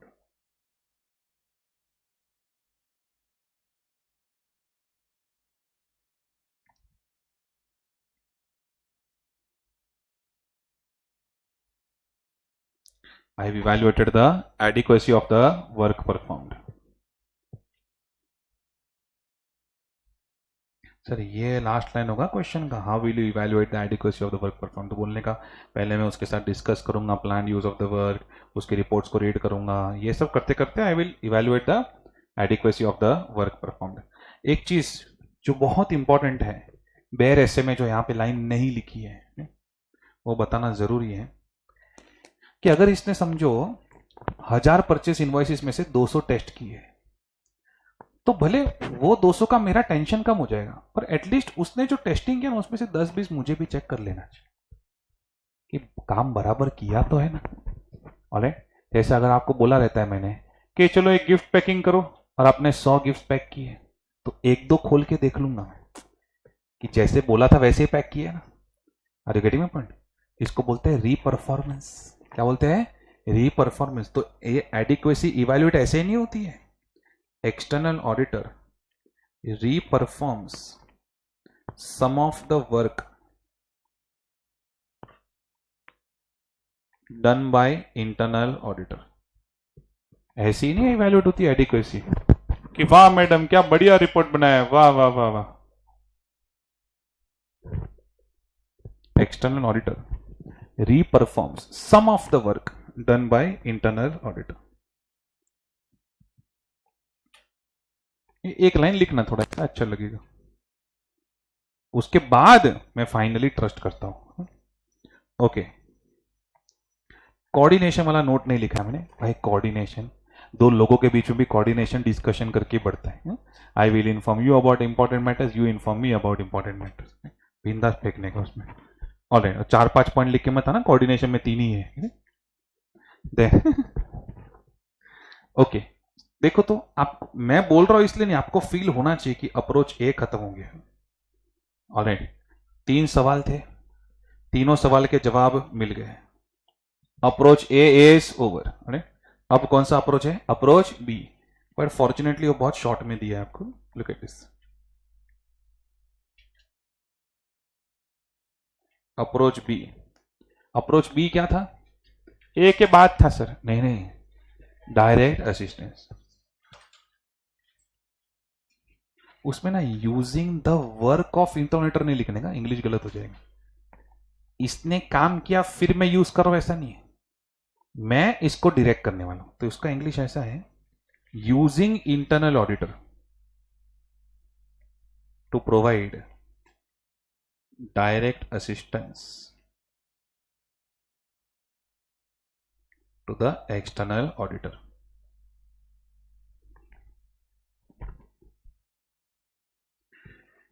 Using internal auditor to provide direct assistance to the external auditor। बढ़िया, चलो अभी तो देखो देखो, देखो। अप्रोच जो भी हो, सवाल 3 है। पहले इसको इवेल्युएट करूंगा और देन डिसाइड करूंगा कौन से एरियाज में काम यूज करूं, एंड देन खाली एडिक्वेसी नहीं, अभी थोड़ी एडिक्वेसी, इसको तो पूरा इंस्ट्रक्शन मैं ही देने वाला हूं। डिसाइड करने के बाद मैं बोलूंगा खुशी शू, मैं डायरेक्शन भी मैं दूंगा, सुपरविजन भी मैं करूंगा, और रिव्यू भी मैं ही करूंगा। और तो इसमें खाली इवैल्यूएट एडिक्वेसी नहीं, DSR पूरा मैं ही करने वाला हूं। ओके, चलो सबसे पहला सवाल, इवैल्यूएटिंग इंटरनल ऑडिटर। ये हम लोग क्यों इवैल्यूएट कर रहे हैं? हाँ, whether we can trust or not madam, but you are not chatting with the examiner। देखो अभी लिखा था ना इधर, whether internal auditor's work can be used or not, okay that all. हम लोग क्यों इवैल्यूएट कर रहे हैं? To determine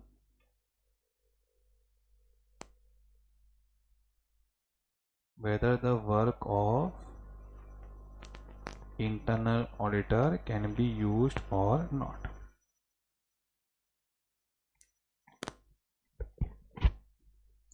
To determine whether the work of internal auditor can be used or not. Yes sir. Alright, इधर देखो लिखा ना, कैंसिल कर। सबसे बड़ी मिस्टेक, बच्चे को लगता है सेम ही चीज रिपीट हो रही है।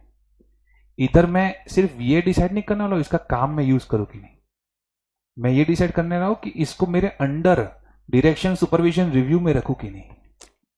तो मेरा डिसीजन सिर्फ इतना नहीं कि इसका काम मैं यूज करूं कि नहीं, इधर मेरा डिसीजन है टू डिटरमाइन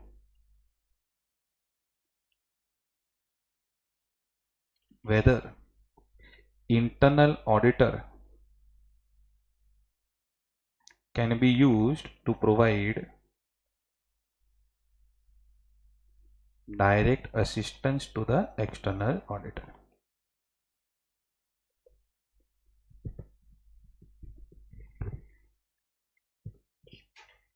मतलब बात वही कि पहले तो ये ट्रस्टवर्दी है कि नहीं। To determine whether internal auditor can be used to provide direct assistance to the external auditor. Tell me, सामने वाले पे मैं इंटरनल ऑडिटर पे भरोसा कर सकता हूं कि नहीं, उसके लिए क्या इवैल्यूएट करना होता है? OCA। ऑलराइट, मैंने क्या बोला, यहां पे बच्चे गलती क्या करेंगे, सेम टू सेम छापने की ट्राई करेंगे। तो इधर आपको इवैल्यूएट करना है LOC। बताता हूं OCA क्यों नहीं और क्यों LOC, वो भी बताता हूं। सबसे पहले तो L, लॉज एंड रेगुलेशंस।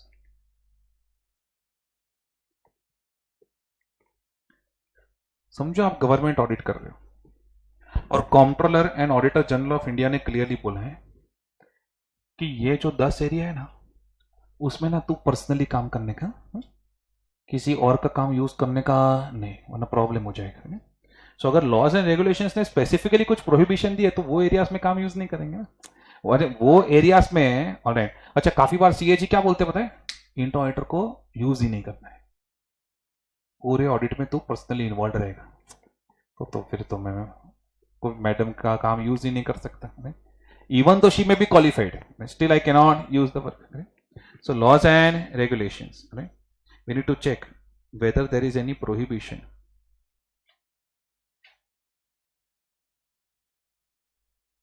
अच्छा, ऐसा कोई सेक्शन नहीं है जो इस वक्त कोई कंपनी लॉ में कोई सेक्शन हो जो स्पेसिफिकली ना बोलता है? ऐसा कुछ नहीं, ये रेगुलेटर स्पेसिफिक रिक्वायरमेंट हो सकता है। whether there is any prohibition in using direct assistance from internal auditor.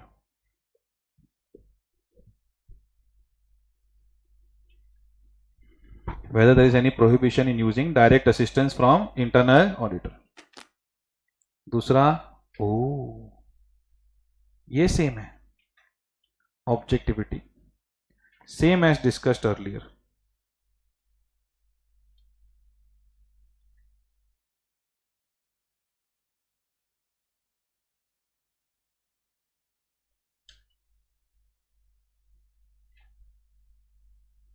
Same as discussed in approach A. Approach A में क्या था? OCA,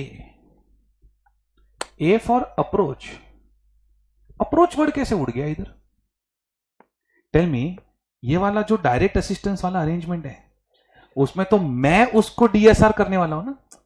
तो समझो कि अगर वो मस्तीखोर भी है और वो एकदम घटिया तरीके से ऑडिट कर रही है, फिर भी मुझे टेंशन नहीं है।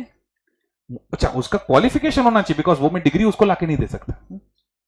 उसका एथिक्स होना चाहिए, लेकिन अगर वो पूरा दिन ऐसा आराम से लेजी है और ऑडिट बराबर नहीं कर रही है तो मुझे उसका टेंशन नहीं है, बिकॉज डायरेक्ट असिस्टेंस में मैं उसको इंस्ट्रक्शन देने वाला हूं एंड वो फॉलो करने वाली। तो अगर उसके अप्रोच में गड़बड़ भी है तो मैं उसको सीधा कर दूंगा। Are you getting my point? Yes or no sir? Because वो मेरे डी एस आर के अंदर काम करने वाली है। अरे are you getting my point? Yes, इसलिए अप्रोच का मुझे टेंशन नहीं है। हेलो, जूम पे क्लियर हुआ या अप्रोच वर्ड कैसे उड़ गया इधर? Yes sir, yes sir, yes sir. Okay, so that is your approach V का first point, evaluating the internal auditor. देख लो इधर, determining whether in which areas and to what extent external auditors can use the work of internal auditors, I mean use internal auditors to provide direct assistance। पहले तो direct assistance का meaning बता रहे हो तो मैंने बता दिया। फिर इधर देखो, फिर लोग किसकी बात कर रहे हैं? L for loss and regulation, फिर इधर देखो O for objectivity, C for competence. घुमा फिरा के बात तो उतनी हुई है, एक बार रीड कर लो। External auditor may be prohibited by law or regulation from obtaining direct assistance from internal auditors. If using internal auditors to provide direct assistance is not prohibited by law, and external auditor plans to use internal auditors to provide direct assistance, the external auditor shall evaluate existence and significance of threats to objectivity and level of competence.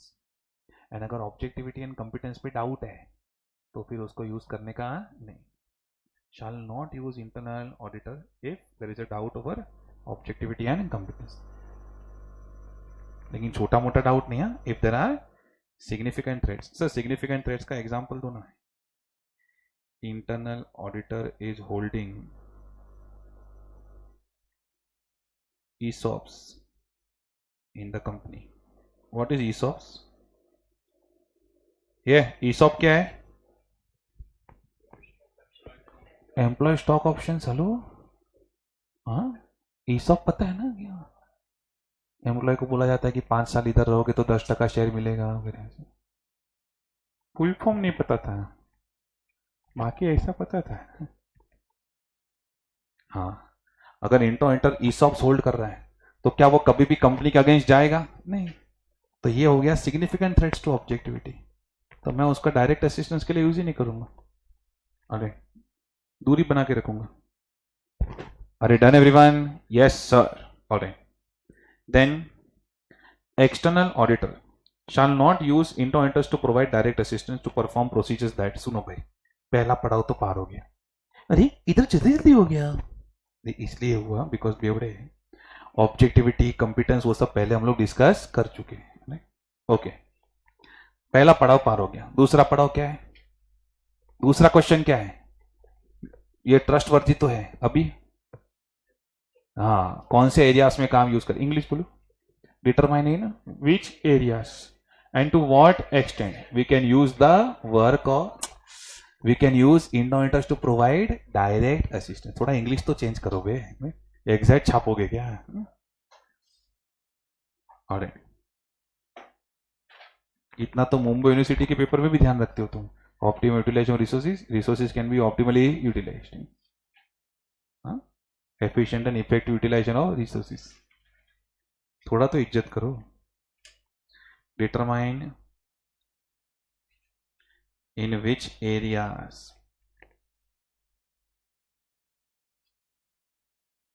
and to what extent external auditor can use internal auditor to provide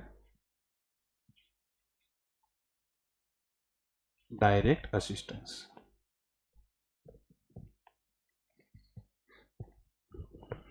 बने रहिए, इसी lecture में बने रहिए।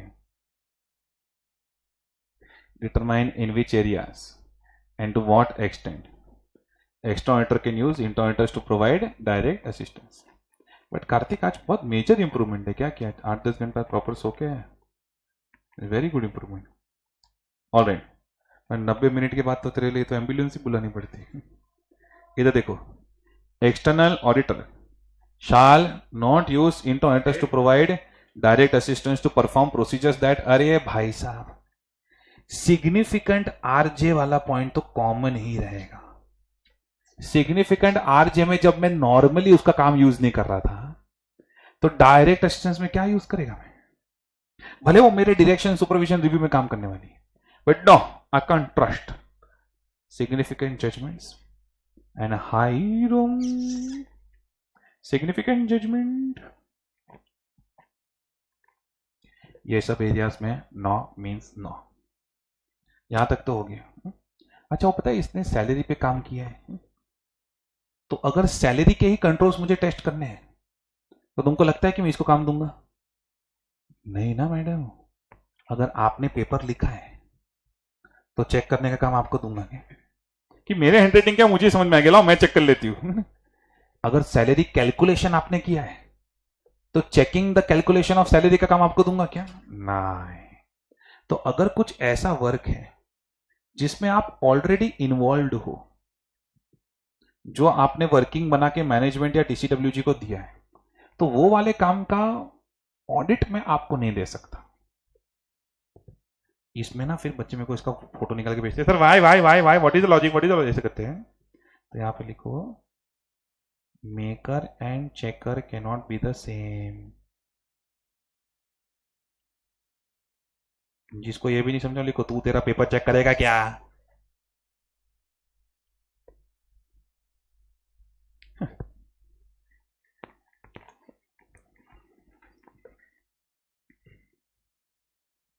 Alright. मैं ना Roadies का episode देख के आया था, तो मैंने ना खुशी को ऐसा बोला, खुशी तू क्या है, तो रुचि ढूंढने लगा। ऑलराइट। सो मैं ट्राई करता हूँ तृष्णा। ओके, तो मैंने तृष्णा को बोला, ये वही खुशी तृष्णा है, तृष्णा ही खुशी है, गंगाधरी शक्तिमान है। ऑलराइट। तो मैंने उसको बोला कि मैडम देखो, मैं आपको बोलूँ कि ये वाले एरियाज में आप काम करो, आपको लगेगा कि मैं बॉसी हूँ वगैरह, तू बता तेरी औकात है कि नहीं? तू बता कौन से एरियाज में तू काम कर सकती है? जो एरिया तू बोलेगी ना वही एरिया तुझे दूंगा मैं। Are you getting my point? तो इसने बोला रिलेटेड पार्टी ट्रांजैक्शंस। क्या बोला इसने? Related party transactions. दे दो इसको रिलेटेड पार्टी ट्रांजैक्शन, तो मैं क्या रिफ्रेशमेंट एक्सपेंसेस चेक करूं? Are you getting my point? तो कौन से एरियाज में काम देना है, कौन से एरियाज में काम नहीं देना है, ये जो सारे डिसीजंस हैं, यही उस पर छोड़ दूं क्या मैं? तो जितने भी डिसीजंस एक्स्ट्रा ऑडिटर को बनाने हैं एज पर दिस ऐसे, ये ऐसे के हिसाब से एक्स्ट्रा ऑडिटर को कितने डिसीजन लेने हैं? सर बहुत सारे, बेसिकली 1-1.5 घंटे के डिसीजन। नहीं, पहले तो इस पर ट्रस्ट करूँ कि नहीं, अगर ट्रस्ट करूँ तो फिर कौन से एरियाज में ऐसा काम यूज करूँ, ये सब डिसीजन मैं लूंगा, ये नहीं। Regarding the internet function and the use of its work और डायरेक्ट असिस्टेंस। मैंने बोला Khushi do you think you are eligible to provide me direct assistance? उसने बोला यस सर। मैं बोला ओके। अरे ऐसे थोड़ी भाई, ओ सी ये सब इवेल्युएट करना पड़ेगा ना। ऑलराइट, चलो। तो कितनी कितनी चीजें जहां पे मैं डायरेक्ट असिस्टेंस नहीं ले सकता?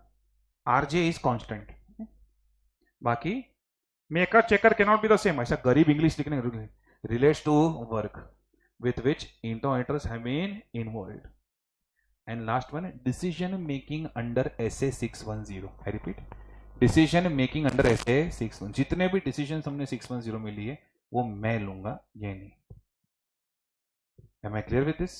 Yes sir. All right. So इन्होंने क्या किया पता है? सीधा ये दे दिया कौन से एरियाज में डायरेक्ट असिस्टेंस नहीं ले सकते, कहां पे ले सकते हैं। अरे वो तो सेम ही रहेगा। हेलो, ये सारे एरियाज में डायरेक्ट असिस्टेंस ले सकते। अरे एरियाज चेंज नहीं होंगे, जैसे सिग्निफिकेंट आरजे वाला रिपीट हुआ ना point. Are you getting my point? तो ये सारे एरियाज में डायरेक्ट असिस्टेंस ले सकते हैं, इसलिए उन्होंने फिर से प्रिंट नहीं किया उसको। Everyone over here. हम लोग लेकिन दो में डिवाइड करेंगे।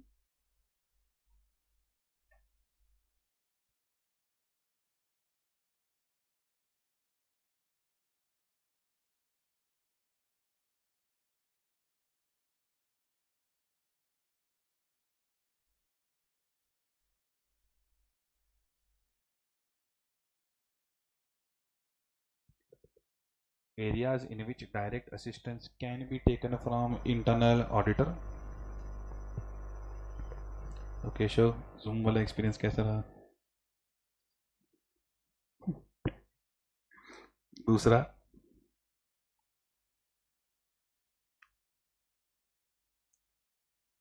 circumstances under which internal auditor cannot be used for direct assistance.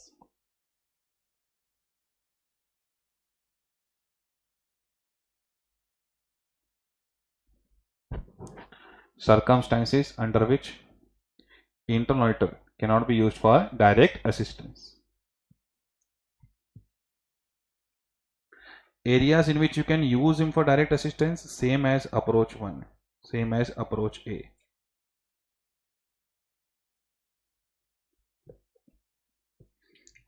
Control testing, substantive procedures, tracing transaction, inventory count, regulatory compliances, same. Strict वगैरह ऐसा भी कर सकते हैं. Okay. Then circumstances under which we cannot take him for direct assistance. First,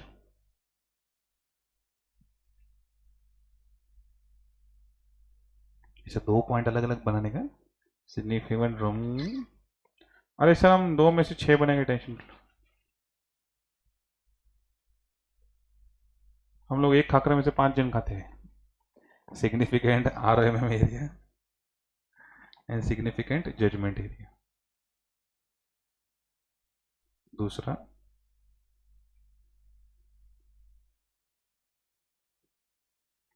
relates to work in which internal auditors are involved.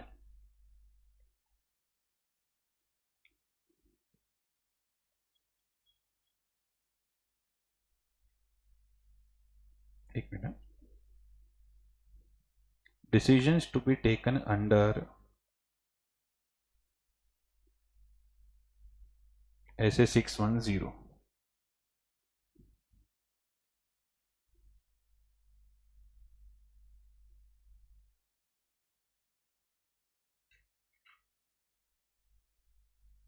These decisions are taken by external auditor and not internal auditor.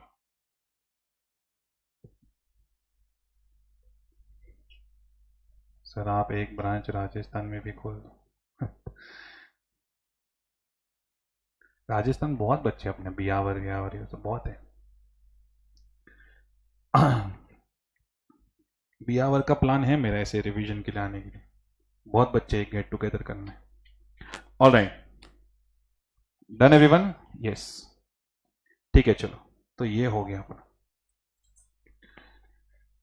8.13. मैं क्या बोल रहा हूँ, ये madam को मैं अपने DSR के अंदर काम करवाने वाला हूँ. अरे ये थोड़ा हार्श चीज है. पहले रिटर्न अग्रीमेंट ले लेता हूँ, बाद में फिर भाग ना जाए. Prior to using internal auditors to provide direct assistance, external auditors shall obtain written agreement from an authorized representative of the entity. अरे भाई, पहले मैनेजमेंट से रिटर्न अग्रीमेंट लूंगा. मैनेजमेंट के लिए इतना बाहुबली वाला नाम क्यों यूज किया पता नहीं उन्होंने. ऑथराइज, अचानक से अपग्रेड मार दी. अच्छा, तो पहले मैनेजमेंट से रिटर्न अग्रीमेंट लूंगा कि ओ CEO CFO, एक बार इसने मेरे अंडर काम करना शुरू किया तो बार बार तुम लोग फिर अपने काम के लिए लेके जाने का नहीं है. Look at this, that internal auditors will be allowed to follow external auditors instructions and that entity will not interfere in the work that internal auditor performs for the external auditor. वो CEO CFO बार बार इसको बोलेंगे क्या काम दिया, क्या काम दिया. ऐसे गॉसिप करने का नहीं, मेरा काम है भाई. देन ये मैडम को ही बोलना पड़ेगा, मैडम थोड़ा कॉन्फिडेंशियलिटी रखो. और अगर आपके ऊपर कोई प्रेशर बनाए तो मुझे इन्फॉर्म करो. अगर आपके ऊपर कोई ऑब्जेक्टिविटी पे कोई थ्रेट आए तो मुझे इन्फॉर्म करो. या कल उठ के खाली प्रेशर नहीं, कल उठ के समझो CFO CEO ने इसको ऑफर किया ESOPs, और मैंने इसको ऑलरेडी डायरेक्ट असिस्टेंस में रखा हुआ था और इसने ESOP एक्सेप्ट कर लिया, तो ही शुड इन्फॉर्म मी ना. अरे तो मैं इसका काम यूज नहीं करूंगा. कोई थ्रेट टू ऑब्जेक्टिविटी है तो प्लीज इन्फॉर्म मी. यानी 2 तरह के अपने को रिटर्न अग्रीमेंट्स लेने हैं.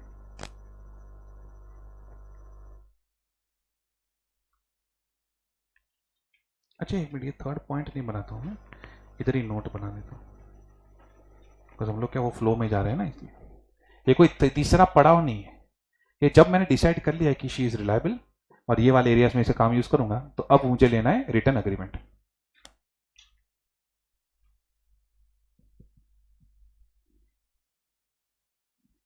Return agreement. अच्छा आप बियावर से ही हो, तो मैं आपको देता हूँ एड्रेस काफी बच्चों का. एक we will I call you. Written agreement from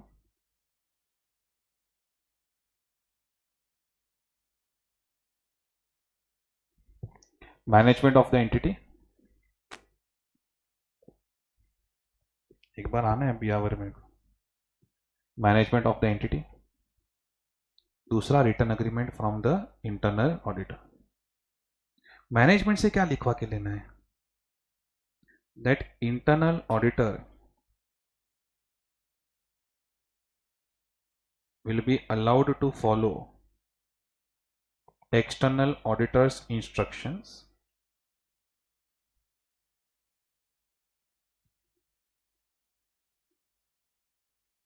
and entity will not intervene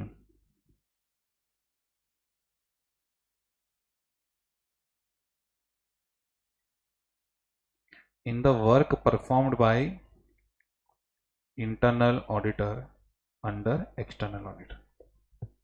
Entity will not intervene in the work performed by internal auditor under the external auditor.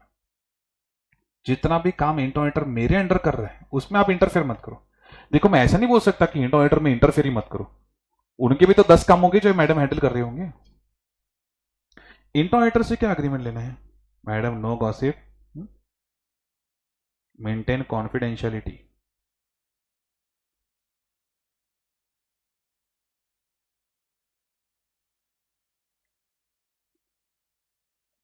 of the instructions given by external auditor.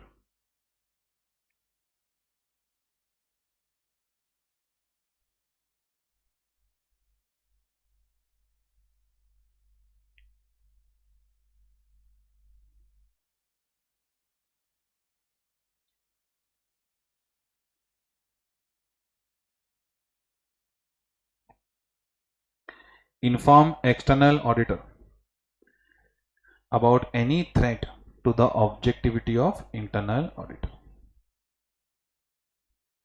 क्या है ना, return agreement लेना है वो तो summary notes में भी आ जाता है, क्या लिखवाना है वो मेन चीज है।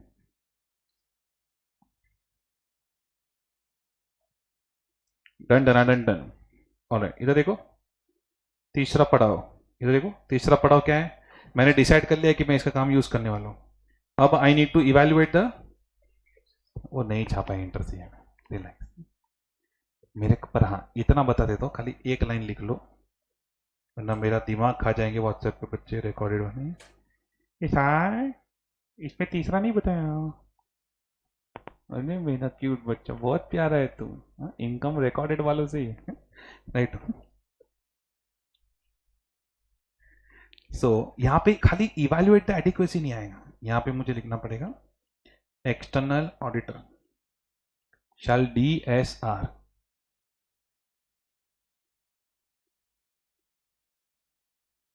the work performed by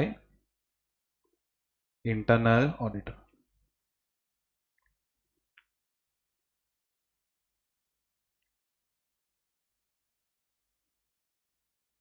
direction, ये DSR फुल फॉर्म क्या है? धोनी क्या? डायरेक्शन, सुपरविजन है, रिव्यू।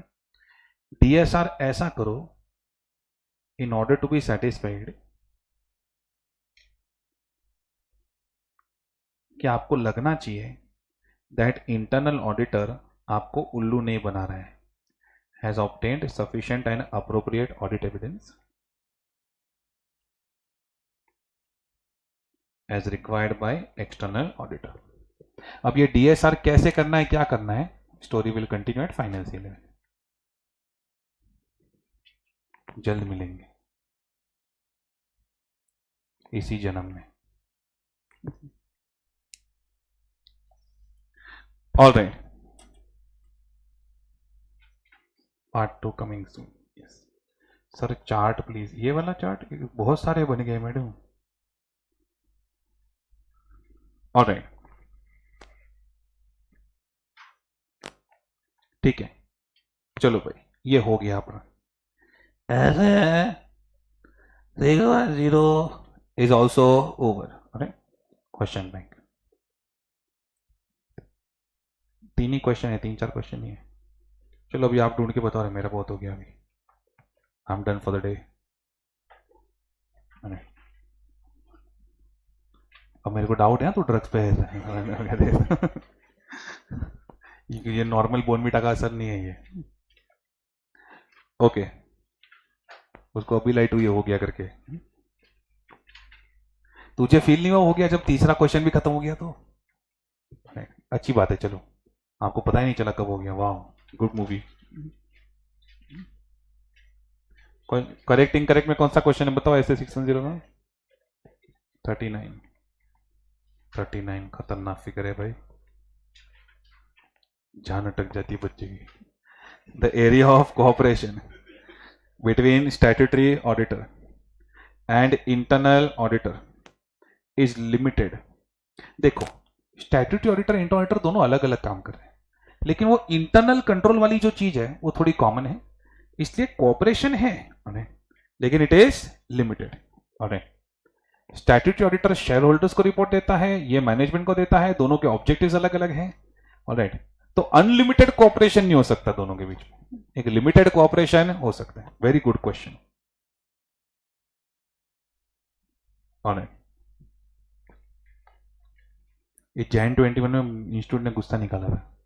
वो कोविड के बाद 2 अटेम्प्ट है, नवंबर 20 बच्चे लोगों ने प्रोटेस्ट किया था, ऐसा नहीं है हमको कोरोना है कोरोना है, तो इंस्टीट्यूट ने 2 साइकिल दिया था, नवंबर 20 है ना जैन 21। तो जिसने नवंबर 20 में नहीं दिया ना उसका बहुत गुस्सा निकाला जैन 21। दो बार मेहनत करवाए ना इंस्टीट्यूट से। जैन 21 भी अच्छा पेपर है। ऑलराइट, बोलो और कौन सा है ऐसे 610? Question number 4। A company has stipulated a control through its automated software that interest at the rate 12% per annum is charged in case of those customers who fail to make the payment within a month of sales transaction. Tell me, अगर 1 महीने के अंदर payment नहीं किया तो 12% से ब्याज लगेगा। ये कंपनी का सिस्टम है, तो ये एक इंटरनल कंट्रोल हुआ कि नहीं हुआ? जवाब दोगे तो चांदी मिलेगा। इंटरनल कंट्रोल हुआ कि नहीं हुआ? यस, हुआ ना? हुआ, हाँ हुआ। अब तो बोलेगा मन में जवाब दिया मैंने। The internal auditor of the company finds that, ये खुशी इंटरऑडिटर जो है, इसको क्या पता चला कि कुछ 2-3 महीनों के लिए कुछ तो सॉफ्टवेयर में फेल हुआ था, कुछ टेक्निकल ग्लिचेस थे। ऑलराइट, क्या खुशी का काम है ये सब सॉफ्टवेयर टेस्टिंग वगैरह करना, इंटरनल कंट्रोल्स प्रोसेसेस वगैरह चेक करना? क्या खुशी का काम है ना? हाँ आता था, हाँ बोलना है ना? अरे वही तो बोलना है। डन, वही है। कैसे चुपचाप जाने इतने हैं कर दे, साला कोई बताया नहीं कि पहला पॉइंट बाकी है। इधर आओ, इधर आओ। अरे oh, exactly like my wife, credit खाने आ जाओ बस। ओके, इतने सालों से मैं मेहनत कर रहा था तो पैसा कमाना चालू किया था, बोलती देखा मैं आई उसलिए भेजी। SA610 using the work of internal auditors. ये देखो डेफिनेशन ऑफ इंटरनेट। तो आपको इधर क्या लिखोगे? खाली हाँ ऐसा लिखोगे नहीं ना, तो कुछ लिखना पड़ेगा कि नहीं? हाँ, तो everyone over here, internet function कैसा एकदम आवाज पर्सनालिटी से मैच हो गया। इंटरनेट फंक्शन रेफर्स टू, इंटरनेटर है कौन? A function of an entity. Main चीज सुनो, इंटरनेटर ना खाली ऑडिट नहीं करता है, ये मैडम है ना, ये कंसल्टिंग भी देते हैं, कंपनी को बोलते हैं कि ये वाला सिस्टम इंप्रूव करो, ये गलत सिस्टम जा रहा है। तो it is not only assurance, it is also consulting. ये उनका बहुत ही फेवरेट एमसीक्यू है। इंटरनेटर खाली अश्योरेंस नहीं देता इंटरनल कंट्रोल्स पे, कंसल्टिंग भी करता है। ऑलराइट, क्या काम है मैडम का? इधर देखो, design to evaluate and improve the effectiveness of, सुनो तो, effectiveness of internal control processes. तुम इतना याद रखो बस, पूरा याद नहीं होता है तो। Assurance and consulting activities to improve the effectiveness of what? Internal control processes. One more time, assurance and consulting activities to improve the effectiveness of internal control processes. Okay, the objectives and scope of inter includes assurance as well as consulting। और main कौन सी activities included, इधर देखो, activities related to, बहुत ही छोटा discussion, don't see, activities related to GRI। ये madam है ना, बोर्ड ऑफ डायरेक्टर्स और दोस्त चार्ज विद गवर्नेंस को भी नहीं छोड़ेंगे, बोलेंगे ओ चेयरमैन आप भी अपना काम करो, ओ डायरेक्टर, ओ मैनेजमेंट, इतना रूडली नहीं बोलेगी, लेकिन उसको ये देखना तो पड़ेगा कि एंटिटी में गवर्नेंस बराबर तो हो रहा है ना। गवर्नेंस यानी, इधर देखो, गवर्नेंस यानी हाँ, मैनेजमेंट, TCWG, इनके एथिक्स वैल्यूज, ये देखो, communication amongst TCWG, auditors, management, TCWG, खूब जगह जब मिल बैठेंगे तीन यार, ये सब लोग अपना अपना काम कर रहे हैं कि नहीं कर रहे, ये थोड़ा उसको चेक करना पड़ेगा। तो सुनो, ये वाला क्वेश्चन ठीक है, मैं क्वेश्चन घुमा देता, मैं बोलता ये तो बच्चे को क्लिक हो जाएगा, मैंने नहीं पढ़ाया था ये वाला पॉइंट तो भी क्लिक हो गया कि भाई हाँ ये वाले क्वेश्चन में तो ऑब्वियसली ये उसके एरिया में होगा। मैं क्वेश्चन क्या रखता पता है, internal auditor is trying to verify whether board of directors and the top executives are governing the entity properly or not. Do you think internal auditor can verify the work done by them? Yes, because internal auditor के scope में आता है, क्या आता है, activities relating to governance. काफी बच्चे क्या बोलेंगे, ऐसा थोड़ी भाई बड़े बड़े लोग हैं, हाँ तो क्या हुआ, बड़े बड़े लोग हैं तो वो भी तो इंटरनल ऑडिटर है। अरे am I clear with this? Yes, okay. दूसरा इंटरनेटर क्या करेगा, रिस्क मैनेजमेंट। अरे मेन उसका काम क्या मैडम कहते देखो, to help the entity in detection of fraud, risk management वगैरह इंप्रूव करना। काफी बार क्या होता है पता है, करेक्ट इनकरेक्ट में ऐसा होता है एमसीक्यू में, internal auditors one of the main objectives is to help the entity in detection of fraud, correct or incorrect? One more time, internal auditors one of the main objectives is to help the entity in detection of fraud, correct, one of the main objectives तो है ही उसका। लेकिन बच्चे क्या, मेरा पहला lecture याद आता है, ऑडिटर का काम फ्रॉड डिटेक्ट करने का नहीं, अरे वो तो मेरा स्टैट्यूटरी ऑडिटर का बोल रहा था भाई मैं। ऑलराइट, ये कौन है, इंटरनल ऑडिटर, इसका वन ऑफ द ऑब्जेक्टिव्स है to assist the entity in detection of fraud, to improve risk management. तो पूरा पूरा बायहार्ट नहीं करना है, बस पता होना चाहिए कि ये भी उसका काम है। समझो इसके एक एक के ऊपर केस स्टडी आया तो। Then activities relating to internal control, तुमको ना मैं इंटरनल कंट्रोल के लिए एक वर्ड याद दिला देता हूँ, इसे लिखो तो, फोली।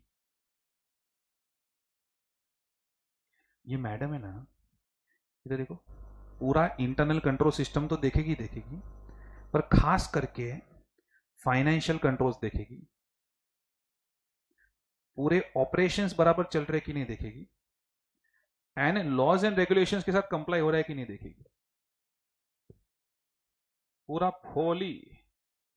क्या बोली, FOLI, financial reporting, operations, law, overall internal control. Sir ये क्यों आपने ऐसा कोड वर्ड स्टाइल में बताया, आपको पता चलने के लिए कि आप जब ये क्वेश्चन का आंसर लिखोगे ओए, तो बोलना पड़ेगा कि examination of financial and operating information is one of the activities relating to internal control. Are you getting my point? Yes sir. तो ऐसा कुछ आपको बताना पड़ेगा कि ये उसके स्कोप में है। सो ये तो बताओ तो मेरे को, कितनी कितनी एक्टिविटीज उसके स्कोप में है, governance, risk management and internal control, GRI।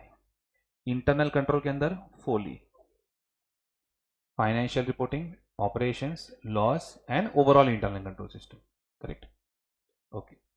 तो भाई साहब भूल गए तो कैसा कुछ पढ़ना है, नोट में खाली याद दिला दो।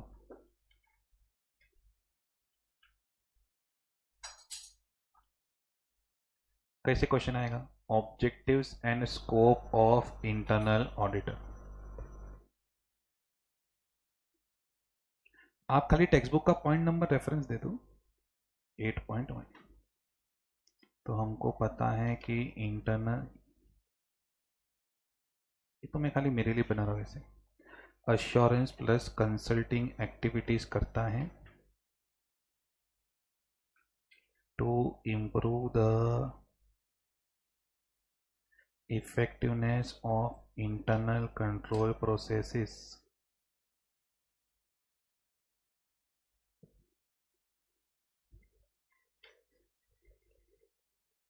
उसके ऑब्जेक्टिव एंड स्कोप में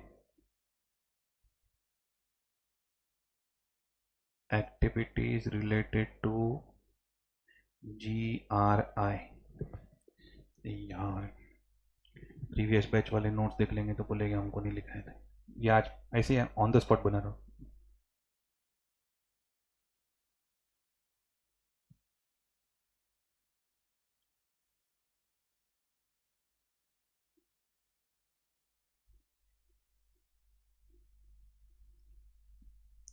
गवर्नेंस में उनका मैनेजमेंट, TCWG इनके ऊपर ध्यान होता है। रिस्क मैनेजमेंट में to improve the risk management processes,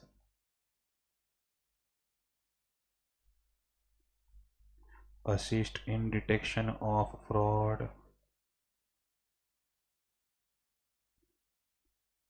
internal control में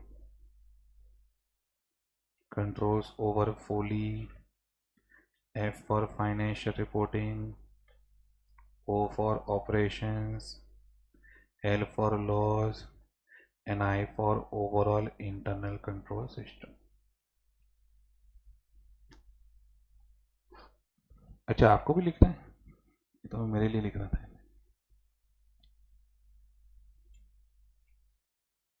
मैं तो अभी आपको लेक्चर छोड़ने वाला था, पर देखो आप लिख रहे हो इसलिए लेट हो रहे हैं।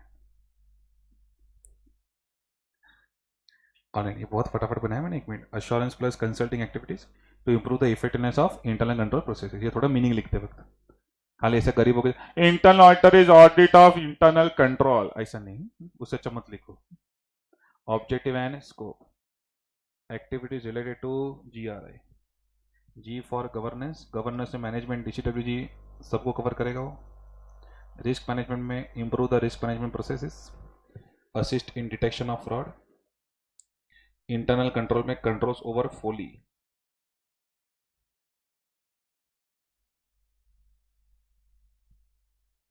जिसने अभी लॉग आउट किया ना उसका 39 पे अटकेगा मार्कशीट। 2 मिनट रुको। Financial reporting, operations, loss, internal control. Individual सब में पास हो जाओगे, एग्रीगेट में रह जाओगे। रुको 2 मिनट।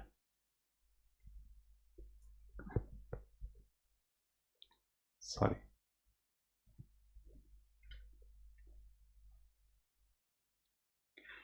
ठीक है चलो। Question number 4 done. अब समझा कि थोड़ा लिखने के लिए भी होना चाहिए अपने पास कुछ।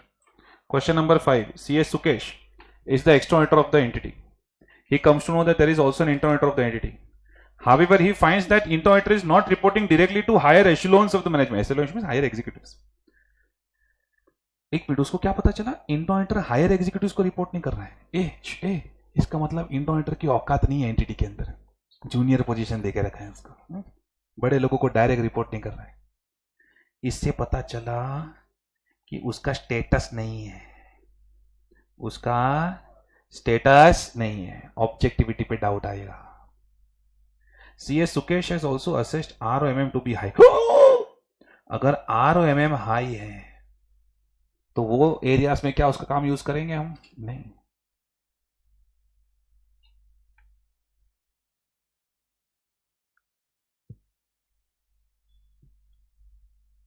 डन, इजीली पता चला ना क्या करना है। नेक्स्ट कौन सा क्वेश्चन है बताओ? एक बीच पे था एक क्वेश्चन 13। ये तो सीधा theory. Discuss some of the circumstances when work of internal cannot be used. Main कौन सा है? Significant RJ, significant risk and significant judgement, and if you have doubt over objectivity and competence. एक tip, अगर question silent है तो पता कैसे चलेगा अप्रोच A के एंगल से लिखना है कि अप्रोच B के एंगल से लिखना है? डायरेक्ट असिस्टेंस, अप्रोच A क्या है? No direct assistance. Approach B क्या है? Direct assistance. If the question is silent, use approach A। Direct assistance के लिए उनको क्वेश्चन में देना पड़ेगा। Am I clear with this? If the question is silent, पर ये क्वेश्चन बैंक में इधर नहीं आए तो तुम नोट्स में लिखो। If the question is silent, अरे सर इतना क्या डाउट करते हो? Then use approach A on the notes.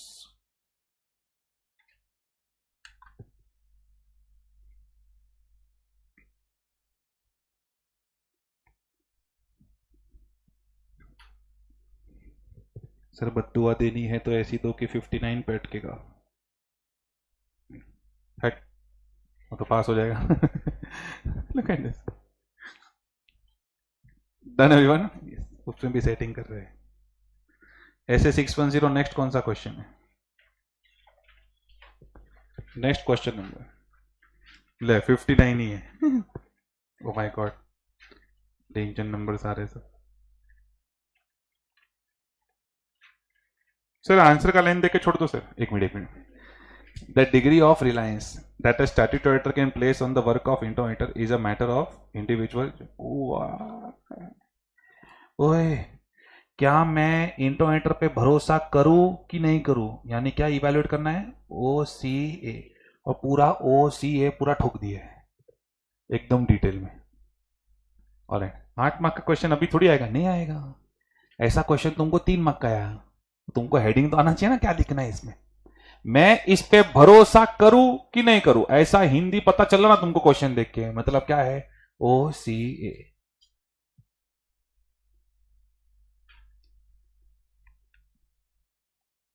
और ये 2014 का क्वेश्चन है, तभी तो जूना ऐसे था, ये ऐसे 6.0 16-17 में रिवाइज हुआ था। Done, that's it.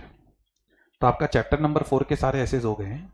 एक लास्ट पैराग्राफ बाकी है चैप्टर नंबर 4 में।